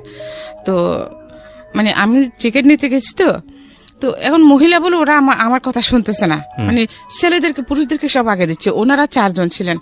তখন আমি বললাম যে ভাইয়া আমাকে একটা টিকিট নিয়ে দেন, আমি অনেকক্ষণ যাবো দাঁড়িয়ে আছি, বাট উনি আমার কথা শুনতেছেন না, বদ্দারহাট। তারপরে উনি আমাকে ওই টিকিট নিয়ে দিলেন, এবং ওনারা 4 জনের জন্য সার্সি নিয়েছেন, আর পিছনের সিটটা আমার জন্য নিয়েছেন। তো কি করছেন, এখন আমার পাশে আরেকটা লোক বসছে, তা আমি এখানে। তো শেষ আমি ওনাকে বললাম, উনি ওটা বুঝতে পারছেন যে আমি আনইজি ফিল করছিলাম। তো উনি বললেন যে আপনি যদি আনইজি ফিল করেন আমি কি ওদিকে আসবো? তা আমি বলছি যে হ্যাঁ আসেন। ওনার সাথে কথাবার্তা বলে একটু পরিচয় হয়েছে ওনাদের সাথে। তো আমি বলছি ঠিক আছে আপনি আসেন। তখন ওই ভদ্রলোকের তুলে দিয়ে উনি আসি বসতেন ওখানে। তো ওনার সাথে পরিচয়, তারপরে মাঝখানে গাড়ি বিরতি নিল, ওখানে খাইতে নামলাম আমরা। ওনারা বলেন মানে আমি শুদ্ধ খাবো। নেমেছি, কিন্তু যে রেস্টুরেন্টে আমরা খেতে ঢুকেছি ওখানে আমার বড় আপার দেবর ছিল একটা। আচ্ছা। তো উনি আমাকে যখন দেখছেন, উনি খেয়ে উঠেছেন, আমাকে দেখার সাথে সাথে উনি অর্ডার দিয়ে দিয়েছেন আমার জন্য। তখন আমি আরো তাদের সাথে খাই নাই, ওখানে খাইলাম। তো ওনারা যখন ফ্রেশ হয়ে আসছেন, তো আপনি খেতে বসছেন, আমি হ্যাঁ, আমি পরিচয় করে দিলাম। ও যে আচ্ছা ঠিক আছে। তো উনি আমাকে আমার চিটংয়ে আমি যেখানে শিখি ওখানকার অ্যাড্রেস নিয়ে নিয়েছেন। আমি অ্যাড্রেস দিয়েছি, উনি বলছেন আমরা 4 দিন থাকবো ওখানে, 4 দিন পরে চলে আসবো। কি শেখা ওটা? এই যে গার্মেন্টসের উপরে মানে সেলাই কোর্স, গার্মেন্টসের আইটেম গুলোর উপরে। আচ্ছা আচ্ছা। প্যান্ট এগুলো। মানে এতদিন ছিলেন হলো বীমা কোম্পানিতে, এখন চলে যাচ্ছেন গার্মেন্টসে। হ্যাঁ, মানে এই ঘটনার পরে। জি। তা বাট ওই জিনিসটা আমাকে খুব করে খাইতো সারাক্ষণ, যে সেই ছোটবেলা থেকে শুধু আমার এই যে আমার স্কিনটার জন্য আমি সব প্রতি মুহূর্তে বাধাগ্রস্ত হয়েছি। আমার প্রতি আমার একটা ঘৃণা আসে গেছে, ইভেন পুরুষ জাতটার প্রতি আমার টোটালি ঘৃণা আসে গেছে। হ্যাঁ, আমি পুরুষদেরকে টোটালি সহ্য করতে পারতাম না। যেখানে এরপর থেকে আমি এমনই ক্রেজি হয়ে গেছিলাম যে কোনো ছেলে আমাকে রাস্তাঘাটে কিছু হলে চিজ করলে, আমি পারি বা না পারি, আমি ওদেরকে মারামারি করতে নামে যেতাম। আমি এরকম হয়ে গেছিলাম, মেরেছি, অনেক মারামারি করেছি। ইভেন আমার মেয়েগুলোকে যে আমি এত বড় করেছি, এলাকার মধ্যে আমি যেখানে আছি সেখানে আজকে 20 বছর চলতেছে। আমি একজন সিঙ্গেল মাদার হিসেবে বড় হচ্ছে না বাচ্চাদেরকে। আজ পর্যন্ত আল্লাহর রহমতে কেউ কিছু আমার মেয়েদের দিকে চোখ তুলে তাকাতে পারেনি। বিকজ আপনার অভিজ্ঞতা আছে, আপনি ধরনের ঘটনা ফেস করেছেন, আপনি জানেন যে আমি চাই না আমার মেয়েদেরকে ধরনের কিছু ফেস করতে হোক। যেমন আমার ছোট মেয়েটা, তা আল্লাহর রহমতে আপনি দেখছেন, ওকে কোনো একটা ছেলে যদি কিছু বলে, ও সাথে সাথে আমার মেয়েগুলো আমাকে বলে, বন্ধুর মতো বড় করেছেন। মানে আপনার নিজের জীবনের অভিজ্ঞতা কাজে লাগিয়েছেন। মাশাআল্লাহ, আপনার 2 মেয়ে অসম্ভব সুন্দর দেখতে। আপনি ওই জায়গাটা একটু যান, গল্পের ধারাবাহিকতায় আমরা সামনের দিকে আগাই। যেটা বলছিলেন যে আপনি ট্রেনিং নেওয়ার জন্য যাচ্ছেন সিটিতে, এরপর আমি বাড়িতে গেলাম। তখন বাড়িতে গিয়ে আমার ছেলে মেয়েদেরকে দেখে 2-3 দিন পর আমি চলে আসলাম। তারপরে আমি একদিন ক্লাস করতেছি, ওইটা আমি দেখে গিয়ে যে ভদ্রলোকের সাথে আমার গাড়িতে পরিচয় হয়েছিল উনি ওখানে হাজির। তো আমি ক্লাস শেষ করে, আমার 2টা পর্যন্ত ক্লাস ছিল, আমি ক্লাস শেষ করে বের হলাম। তো ওনার সাথে গেলাম, উনি বলছে আপনি এখানে থাকেন কোথায়? তো আমি বলছি যে কি, আমার এক বান্ধবী আছে এখানে, আমার এক ক্লাসমেট ছিল, ওর বাসা আছে এখানে, ওর হাজবেন্ড ইঞ্জিনিয়ার, আমি ওর ওখানে আছি আপাতত। পরে যেহেতু আমার এখন টাকা পয়সা, আমার চাকরি বাকরি হয় নাই, এখন পেইং গেস্ট হিসেবে আছি, পরে কোথাও উঠবো। তো কেন জানো, এরপর মানে ওনার সাথে মাঝে মধ্যে প্রায় সময় দেখা সাক্ষাৎ হতো। তো উনি আমাকে বললেন যে আপনার যদি অসুবিধা হয়, এরকম ফাইন্যান্সিয়াল ক্রাইসিসে, আপনি আমার খালা আছে আল করেন ওখানে, আপনি ওখানে থাকতে পারেন। হ্যাঁ, টাকা পয়সা যার আগে সব আমি দিব। আচ্ছা তো আমার ফ্রেন্ডের বাসাতেও দেখতেছি তেমন একটা মানে ও তো সংসার করতেছে। তো আমি বলছি আচ্ছা ঠিক আছে, গেলাম ওখানে। তো ওনার খালার সাথে ওখানে থাকলাম। অনেক দেখার পরে আস্তে আস্তে এই আমার একটা জব হলো কোথায়, 2 নম্বর গেটে একটা গার্মেন্টসে। জি। পার্সোনালে আমি ঢুকলাম। তো দেন আমি ওখান থেকে ওনার খালার ওখান থেকে চলে গেলাম। আমি আলাদা একটা বাসা নিলাম, তাও সাবলেটে একটা, কারণ ফ্যামিলি একা তো থাকতে পারবো না, যেহেতু সাবলেটে থাকলাম। তো আমার বাচ্চারা কিন্তু গ্রামেই ছিল। তো এই লোক কিন্তু আস্তে আস্তে আমার প্রতি দুর্বল হয়ে গেছেন, কিন্তু আমি ওনাকে টোটালি পাত্তা দিতাম না, বা এই ধরনের কোনো আলাপে ওনার সাথে হতো না। হ্যাঁ, জাস্ট দেখা সাক্ষাৎ হলে কেমন আছেন, ভালো আছি, কি করতেছেন, এটুকুই। কিন্তু উনি যে আমার প্রতি আকৃষ্ট হয়ে গেছেন এটা আমি জানতাম না। তারপরে যখন আমি ওনাকে এটা বুঝতে পারলাম, তো আমি যে বাসা নিয়েছিলাম আলাদা, ওইটা উনি চিন্তান, উনি সহ নিয়ে দিয়েছিলেন। তখন আমি কি করলাম, আমি না তাহলে তো আর এখানে থাকা যাবে না, এই লোকের সাথে দেখেছি অন্যদিকে, যখন পুরুষ মানুষ তো যেটা এখন বুঝতে পারছি, তখন বুঝতে পারতাম, তখন খুবই উগ্র হয়ে গেছিলাম। তারপর আমি সাথে সাথে আমার উনি 3 দিনের জন্য বাড়িতে গিয়েছিলেন। তো আমি এই 3 দিনের মধ্যে আমি বাসা চেঞ্জ করে ফেলি। জিনিসপত্র এখানে আমার একটা ছোট খাট ছিল, একটা চৌকি ছিল, ওইটা রেখে একটা আলনা ছিল, এই 2টা জিনিস রেখে আমি বাসা শিফট করে ফেলি। কারণ ওগুলো নেওয়ার জন্য আমার বাসা নেওয়ার পর আমার গাড়ি ভাড়াটা ছিল না, এই জন্য আমি আর ওগুলো নিয়ে পরে নিব আর কি। বোতান আমার কিছু থাকে তাহলে আপনি ছেলেটাকে নিয়ে যান, ওকে একটু পড়ালেখা করেন, ওকে মানুষের মতো মানুষ করেন। হ্যাঁ, ও বলে যে ঠিক আছে আমি নিয়ে যাবো, বা তুমি কখনো ওকে ছেলে হিসেবে দাবি করতে পারবে না। তো আমি যে ঠিক আছে, একেবারে এখানে নষ্ট পাহাড়ে যাচ্ছে, লাকড়ি আনতেছে, গরু ছড়াচ্ছে, এগুলো চিয়ে তো আমার ছেলের, হ্যাঁ ও তো ওনার তো অনেক টাকা পয়সা আছে, ওনার ছেলেমেয়েগুলো সবাই শিক্ষিত, তো আমার ছেলেটা যদি সেখানে ওর লাইফ সেটেল করতে পারে তা আমার সমস্যা, আমি তো কিছু করতে পারিনি। হ্যাঁ, তো আমি দিয়ে দিয়েছি ওকে। তোর বাবুকে নিয়ে মাদ্রাসায় ভর্তি করা দিয়েছে, পড়ালেখা করতেছে, আমি এদেরকে নিয়ে সিটিতে চলে আসলাম। তারপরে এরপরে আমি 3-4 মাস পরে বাড়িতে গেছি। বাড়িতে যাওয়ার পরে শুনতেছি যে কি আমার বোনের কাছ থেকে যে এরকম একটা লোক আমাকে খুঁজতে গেছে। উনি আমার বাড়ির ঠিকানা কিছু জানতেন না, শুধু মানে আমার কাছে শুনছিলাম, আমার গ্রামের নামটা শুনেছিলেন উনি। আচ্ছা। হ্যাঁ, তো উনি আমার ফিজিক্যালি বর্ণনা দিয়ে 3 দিন খুঁজছেন আমাদের পুরো এলাকাতে। আচ্ছা। 3 দিন খোঁজার পরে আমার বাড়ির ঠিকানা পেয়েছে। হ্যাঁ, তারপরে আমার আপদ থেকে আমার অফিসের ঠিকানা নিয়েছে, আমি নতুন যে ওখানে পত্রিকা কাজ করি ওখানকার ঠিকানা নিয়েছে। ওইতে ওখানে উনি চিঠিতে এসে ওখানে আমার অফিসে গেছেন। উনি যখন চিঠি আসছেন তখন কিন্তু আমি বাড়িতে গেছি। আচ্ছা। বাচ্চাদেরকে রেখে আসতে গেছি। এখানে কি একটা আমার কোথাও একটা দূরের একটা প্রোগ্রাম ছিল আমার পত্রিকার কাজে, তো আমি একা ওদেরকে সিকিউর ফিল করছিলাম না, সেজন্য বাড়িতে রেখে আসতে গেছি আমার মার কাছে, আবার নিয়ে আসবো। তারপরে তখন শুনছি আর কি, তারপরে উনি অফিস থেকে আমার বাসার ঠিকানা নিয়েছেন। বাসায় এসে খুঁজে গেছেন। আমি যখন বাসায় এসেছি, জমিদার খালা আমাকে বললেন, বাড়ি খালা আমাকে বললেন যে তোকে এরকম একটা লোক খুঁজতে আসছিল, তুই চিনিস নাকি? আমি হচ্ছে এইরকম নাম, একজন লোককে চিনতাম, আবার ওনার সাথে আমার তেমন কোনো একটা ইয়ে নেই, আবার আসলে আমি নাই বলিয়েন। আচ্ছা। তারপরে কয়েকদিন পরে আমি মানে অফিস থেকে যাচ্ছি, ওই সময় উনি দেখি আমার বাসার গলি থেকে বেরোচ্ছেন। আচ্ছা। তো সামনাসামনি দেখা হয়ে গেছে, এখন আর আমি এড়িয়ে যেতে পারি নাই। এরপর থেকে এইভাবে মধ্যে মানে 6 মাস চলে গেছে। এই লোকটা যেন কোন লোক? ওই যে আপনার সঙ্গে পরিচয় হয়েছিল, হ্যাঁ উনি টিকিট কেটে দিল যে লোক, হ্যাঁ টিকিট কাটলো যে, হ্যাঁ উনি ভদ্রলোক, শিক্ষিত ছিলেন, হ্যাঁ ভালো ছিলেন, কিন্তু ওনাকে কিন্তু আমি ছাড়াতে পারিনি। তো এরপরে আমার বাচ্চাদেরকেও যখন দেখি যখন ঠিক আমার বাচ্চাদের জন্য উনি খুব বেশি ছিলেন। হ্যাঁ, তো শেষে আমিও ওনার প্রতি দুর্বল হয়ে যাই। ওনাকে অনেক অপমান করছি আমি। তো আমার লাইফে ফার্স্ট আমি ভালোবাসা জিনিসটা কি অনুভব করলাম, যে আগে আমি প্রেম ভালোবাসা এগুলো কিছু বুঝতাম না। এতগুলো ঘটনা ঘটে যাবার পর আমার ওদের কোনো ফিলিংসই ছিল না। মানে 3টা বাচ্চার মা হওয়ার পরে গিয়ে ফার্স্ট অনুভব করলাম। হ্যাঁ, ফার্স্ট আমি বুঝতে পারলাম ভালোবাসা, পৃথিবীতে ভালোবাসা আছে, ইভেন আমিও ভালোবাসতে পারি। হ্যাঁ, আমার এত কিছু জানার পরে কি আমাকে ভালোবাসতে পারে। তো উনি যখন আমার সাথে লাইফ স্টে করতে চাইলেন, উনি তো আমার সবকিছু দেখছেন, আমি সবকিছু বলেছি। হ্যাঁ, ইভেন আমি আমার রেফার হয়েছে যে ওটাও বলেছি, লোকাই না কিছু, যে তুমি যদি আমার সাথে লাইফ লিড করতে চাও।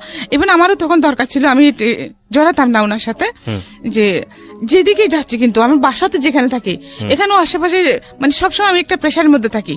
ওই যে শুধু আমার একজন পুরুষ লোক নাই বলে, সাইনবোর্ডটা নাই বলে, হ্যাঁ সিঙ্গেল মাদার আমি, এই কারণে আমি সবসময় একটা প্রেশারের মধ্যে থাকতাম।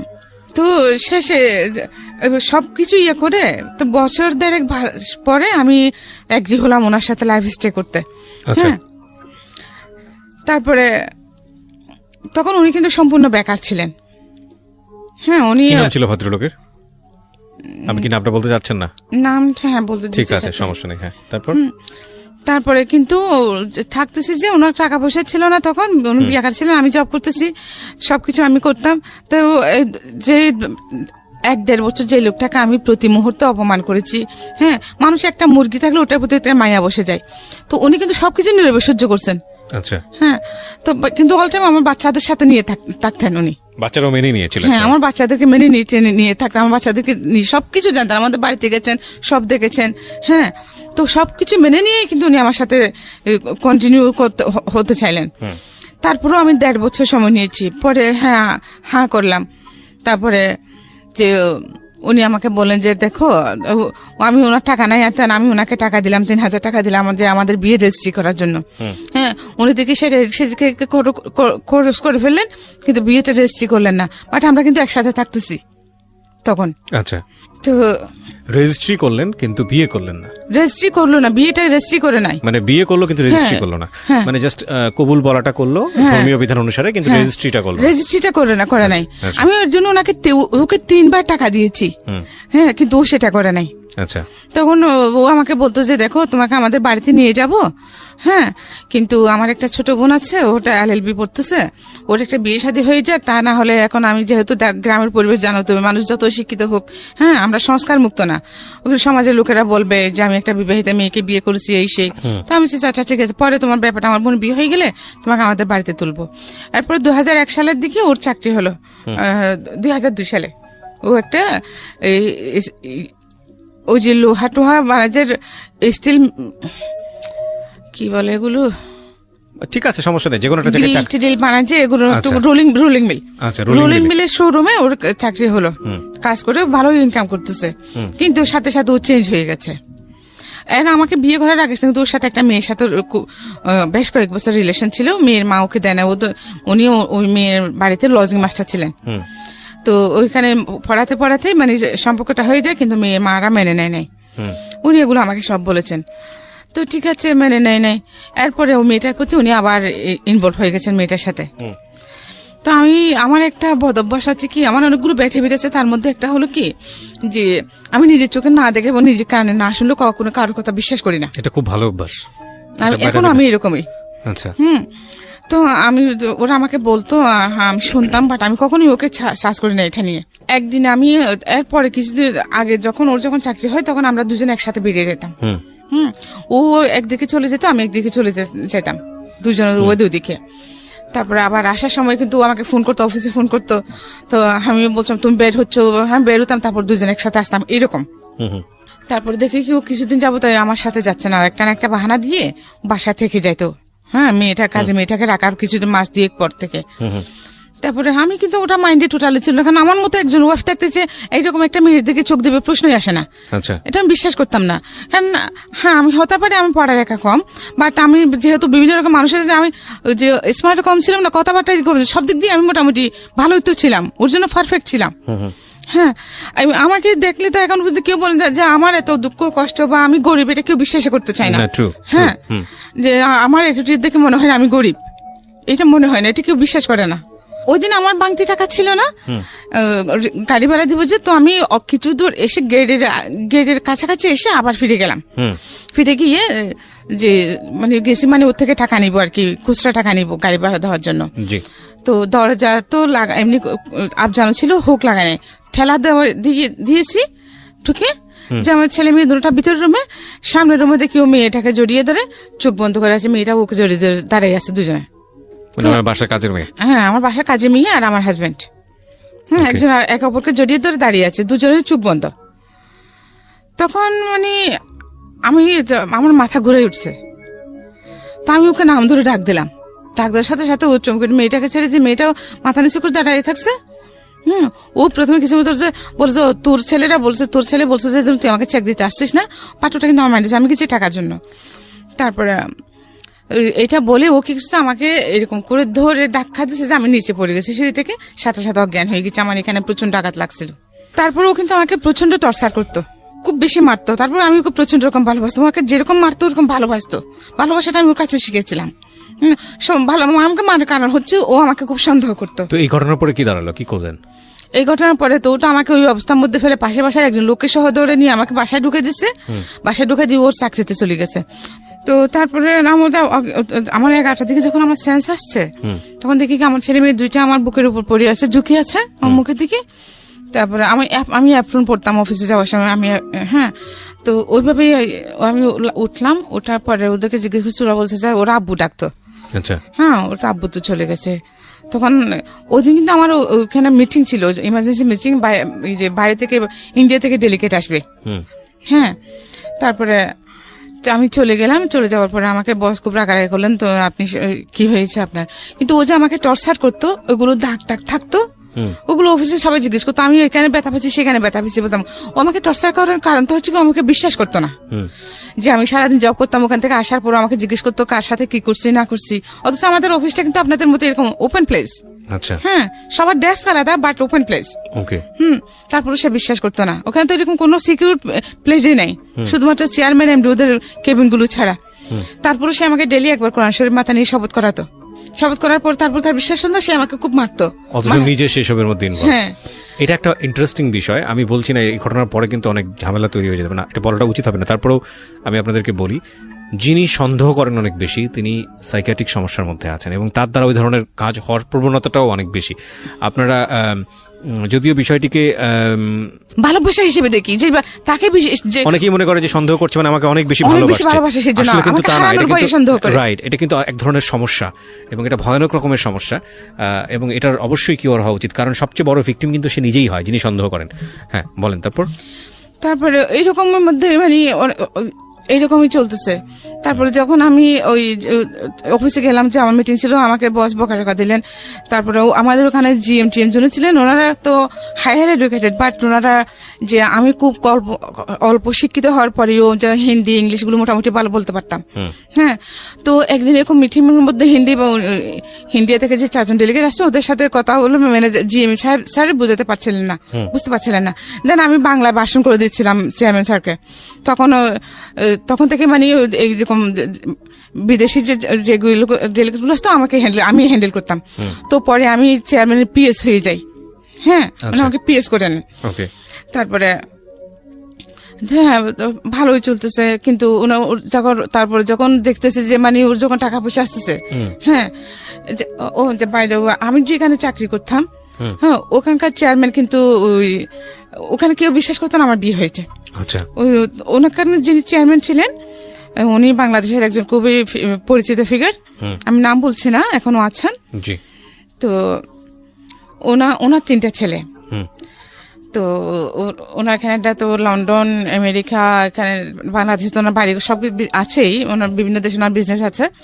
তো উনি আমাকে দেখে, আমার এই দেখে ওনার ভালো লাগলো। উনি আমাকে আমাদের ইয়েকে বললেন, আমাদের একজন মার্কেটিং ম্যানেজারকে বললেন আমাকে বিয়ে করার কথা। ওনার সিটিং এর মধ্যে যে ওনার বাড়ির ওনার আছে যেগুলো আছে, উনি আমার নামে করে দিবেন, এবার আমার ছেলে মেয়ে দুটো ইয়ে করে দিবেন, আমার নামে করে দিবেন।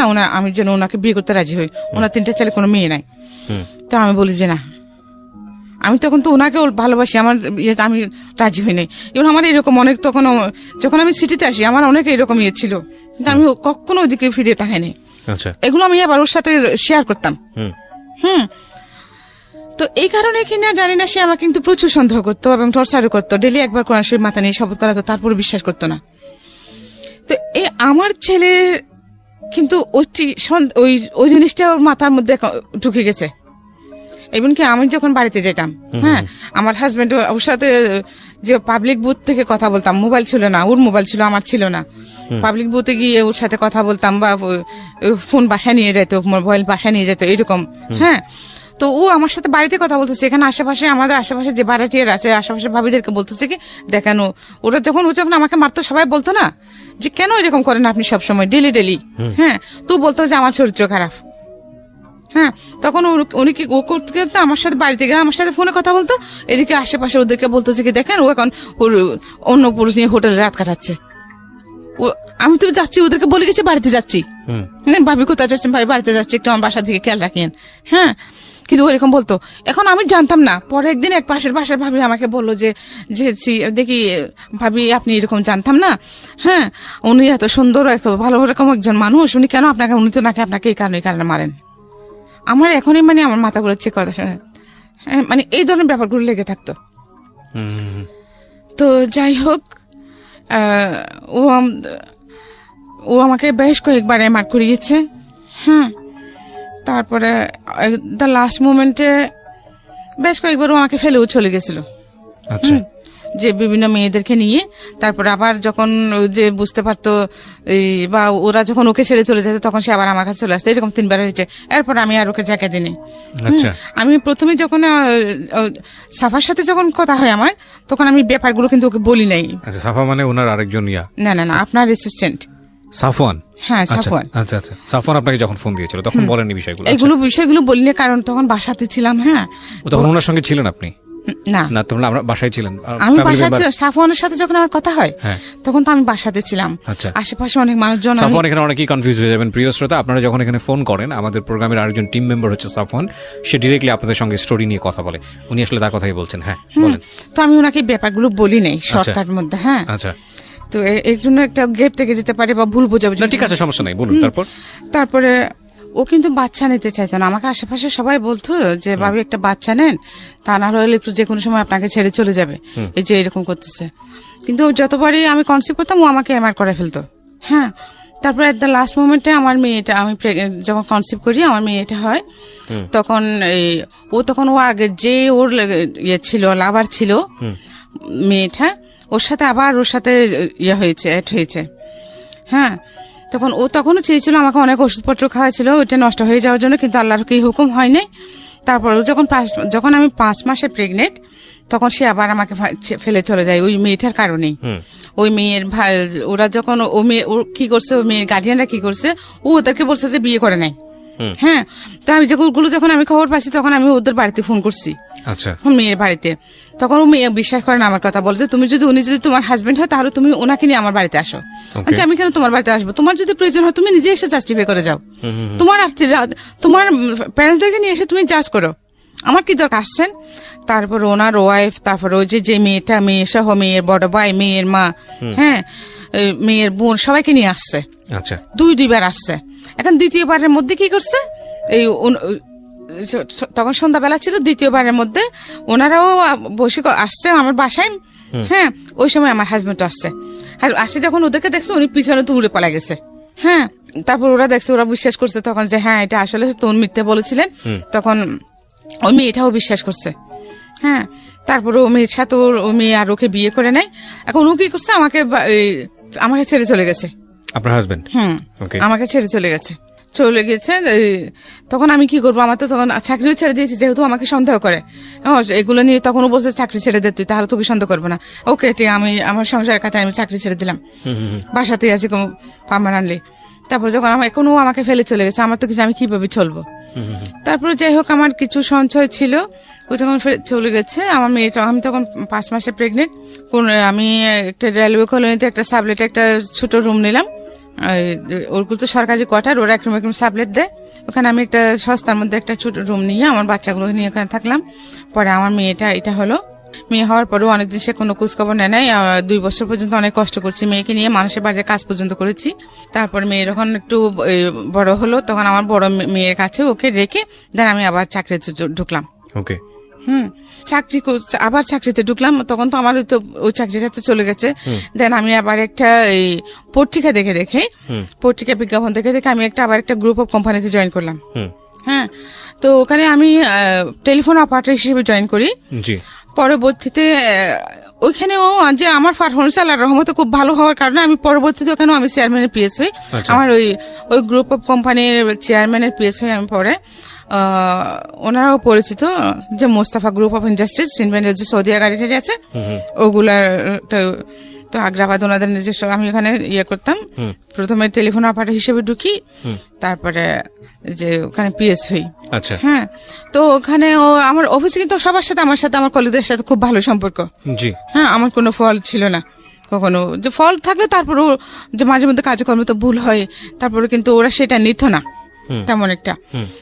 আমি আমার কাজের প্রতি সবসময় খুব আন্তরিক ছিলাম। সকাল 5টায় ঘুম থেকে উঠতাম, উঠে নামাজ কালাম পড়ে নাস্তা বানাতাম বাচ্চাদের জন্য, হ্যাঁ, রান্না বান্না করতাম, তারপর ওদেরকে তুলে যারটা সবগুলো রেডি করে দিয়ে দেন আমি 8:30 পৌনে 9টার মধ্যে বাসা থেকে বেরিয়ে যেতাম। আচ্ছা।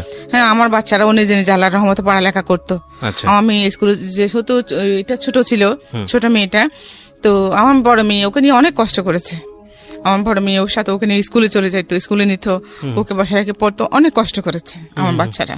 তারপরে পড়ালেখা মাঝে মধ্যে গ্যাপও গেছে, ওর ক্লাস 9 1 বছর ওর গ্যাপ গিয়েছিল। হ্যাঁ, এখন যে আমার যে ওই মেয়েটাকে নিয়ে তো টেনশনে, ওর একটা পরিচয় তো আছে, কিন্তু ওর বাবা তো ওকে পরিচয় দিচ্ছে না। কার বাবা? এই যে মেয়ে ছোটটার পরিচয় দিচ্ছে না। হ্যাঁ, ওর বাবা তো ওকে পরিচয় দিচ্ছে না, যে ও আমাকে ওর ফ্যামিলিতে নেয় না, বাট ও আমায় ওর সবকিছু আমি চিনি জানি। হ্যাঁ, তো ও কিন্তু মানে পরিচয় দিচ্ছে না বলতে আমি যেটা বুঝি, যেহেতু আপনার সঙ্গে ওই কাবিনের রেজিস্ট্রি যেহেতু করেনি, ওইটা কারণে সে কারণে পরিচয় দিচ্ছে। ও কিন্তু আমাকে 3 বার কোরআন শরীফ মাথা নিয়ে শপথ করছে, আমাকে কখনো ছেড়ে যাবে না।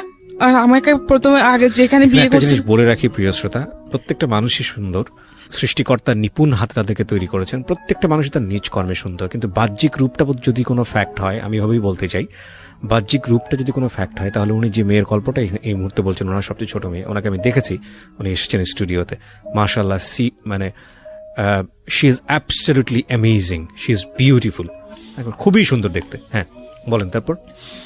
তারপরে এর মধ্যে উনি তো আমাকে ফেলে চলে গেছেন না, তা আমি এত কষ্ট করে আমার বাচ্চাদেরকে আমি বড় করতেছি। আমার বড় মেয়ের কি অবস্থা? আমার বড় মেয়ে তো এখন কলেজে পড়তেছে, ইউনিভার্সিটিতে পড়তেছে, বেসরকারি ভার্সিটিতে, বিবিএ 2nd সেমিস্টার। তো পাশাপাশি একটা জবও করতেছে, তো সংসার চালাচ্ছে। বিয়ে শাদী হয়নি না, তো এখন বিয়ের প্রপোজাল আসলেও আমি দিতে পারছি না, কারণ আমার যে টাকা পয়সাও নাই, তারপরে যে একটা মানুষ আসলে বসতে দিব আমার সেরকম ঘর আমার নাই। হ্যাঁ, কারণ আমাকে দেখলে কেউ বলে না আমি গরিব, আমার মেয়েদেরকে দেখলেও কেউ বলে না সেটা। তো আমিও চাচ্ছি না আমার মেয়ে কেন পৃথিবীতে কোনো নারীর জীবনে আমার মতো হোক, এটা আমি চাই না। আমি আল্লাহর কাছে প্রত্যেক দিন প্রার্থনা করি যে আল্লাহ আমার মতো পাবে এই পৃথিবীর বুকে আর কেউ নাই। হ্যাঁ, কিন্তু আমি চাই না কোনো নারীর জীবন আমার মতো হোক। ইভেন আমার মেয়েদেরকে যেন আল্লাহ শুধু দুটো ভালো নামাজি পরিষ্কার ছেলের হাতে যেন আমার মেয়ে 2টা বিয়ে হয়। আপনার কি এরকম হয়েছে যে বড় মেয়ের বিয়ে এসছে, আপনার এই অবস্থার কারণে ভেঙে গেছে বা হচ্ছে? হ্যাঁ, এরকম হচ্ছে, প্রতিনিয়ত হচ্ছে। ভালো ভালো ফ্যামিলি আসতেছে, কিন্তু আমার ফ্যামিলি ব্যাকগ্রাউন্ড প্লাস আমার যে টাকা পয়সা নেই, এই কারণে আমার মেয়েগুলো রূপবতী গুণবতী হওয়ার পরেও আমি বিয়ে দিতে পারছি না। উনি যেটা বললেন যে ওনার বড় মেয়ে ওনার ছোট মেয়ের চেয়েও মাশাআল্লাহ অনেক বেশি সুন্দর। যাই হোক, প্রত্যেকটা মানুষই সুন্দর, সেই জায়গা থেকে আমি একটু আপনাদেরকে বলি। দেখুন, গল্পের 2টা জায়গা, একটা হচ্ছে যে ভয়ঙ্কর রকমের ফাইটের জায়গা হলো ওনার নিজের, উনি নিজে কোনোভাবে নিজেকে কম্প্রোমাইজ করেননি, বা কম্প্রোমাইজ বলতে বলবো অন্যায়ের কাছে মাথা নত করেননি, সে অবস্থায় তিনি উঠে পড়ে যেভাবেই পারুক সামনের দিকে এগিয়েছেন। এখন অদ্ভুত ব্যাপার হচ্ছে, সেখানেও তাকে ভয়ঙ্কর রকমভাবে এক্সট্রিম লেভেলে স্যাক্রিফাইস করতে হয়েছে, এবং সেটা তিনি করতে বাধ্য ছিলেন, নিজ ইচ্ছায় কখনো করেননি, অন্যায় পথে পা বাড়েননি। এই মানুষটি আজকে যে জায়গাটায় এসছেন, সেখানে তিনি 3টা ছেলে মেয়েকে মানুষ করেছেন, বিশেষ করে তার 2টো মেয়ে এবং একটা ছেলে, তাই তো? আপনার 2টো মেয়ে একটা ছেলে, তাই তো? তো এবং এই 2টো মেয়ের বড় মেয়ে এখন সংসার চালাচ্ছে, উনি নিজেও কিছু টুকটাক করার চেষ্টা করেন, আর ছোট মেয়েটা পড়াশোনা করছে। দেখুন, ভয়ঙ্কর রকমভাবে এই যে সমাজ, আমি যে বারবার আপনাদের একটা কথা বলি যে আমরা ছেলেরা আমাদের সমাজ থেকে যতটা সুযোগ সুবিধা নিতে পারি, আমাদের মেয়েরা কত রকমভাবে যে বাধাপ্রাপ্ত তার কোনো শেষ নেই। এখন দেখুন, এই মেয়েটার বিয়ের ক্ষেত্রে একটা বড় সমস্যা, সেটা কি? সেটা হচ্ছে যে এই যে ভদ্রমহিলা, তার যে ফ্যামিলি ব্যাকগ্রাউন্ড বা তার যে স্ট্রাগল, সেই জায়গাটিতে যেটা বলে যে ব্রোকেন ফ্যামিলিতে বড় হয়েছে বা যেটাই হোক না কেন, এটা আমাদের সমাজের এখন একটা অনেক বড় দৃষ্টিভঙ্গিজনিত সমস্যা, এবং সে কারণে ওনার মেয়ের বিয়েটা ভেঙে যাচ্ছে। কি অদ্ভুত বিষয়!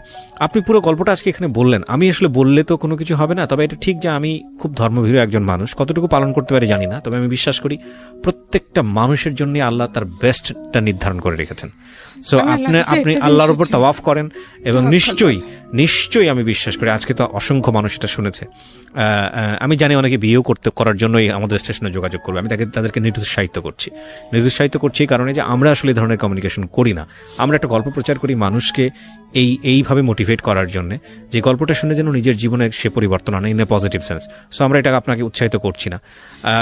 তবে একটা বিষয় আমাদের না বললেই নয়, সেটা হলো যে যেটা আমি বলছিলাম যে সৃষ্টিকর্তা আমাদের জন্য ভালো কিছু নির্ধারণ করে রেখেছেন। আপনার বরং এক অর্থে ভালো হচ্ছে যে কেউ যদি এসে আপনার সবকিছু জেনে চলে যাচ্ছে, আমি মনে করি ভালো হচ্ছে। সে যদি আপনার মেয়ের চেহারা দেখে হোক বা যে কোনো কারণেই হোক দ্বিধাদ্বন্দ্বে ভুগে শেষ পর্যন্ত বিয়ে করার পরে যদি তখন ভয়ানক রকম ভাবে, তার চেয়ে বরং আমার মনে হয় যে আপনি ভালো মানুষের জন্য ওয়েট করাটাই বেটার। আপনি আল্লাহর উপর তাওয়াফ করেন এবং নিশ্চয়ই আপনার জন্য ভালো কিছু হবে, এটা আমি বিশ্বাস করি। হ্যাঁ, কারণ আপনার মেয়েরা যথেষ্ট পরহেজগার এবং আপনি যেটা বলছিলেন যে নামাজ কালাম করে, শুধু তাই নয় যে তাদেরকে আপনি কখনোই আপনি যে বিপদের মধ্যে দিয়ে গেছেন তাদেরকে আপনি সে আঁচটা দিতে দেননি। রাইট। তো এদিক থেকে আমার মনে হয় যে আপনাকে যিনি রেসপেক্ট করতে পারবেন, ভালোবাসতে পারবেন, শ্রদ্ধা করতে পারবেন, এরকম ছেলেই যেন আপনার মেয়ের জামাই হয়, এইটুকুই শুধু আমি বলতে পারি। আমার চাওয়া ওঠাই, আমি দোয়া করি মন প্রাণ উজাড় করে। জি, আপনার যদি শেষের দিকে কিছু বলার থাকে। হ্যাঁ, আমার চাওয়া ওইটাই যে আমি তো এখন অসুস্থ হয়ে গেছি, ঠিক চিকিৎসা করতে পারি না, ওষুধপত্র খেতে পারছি না।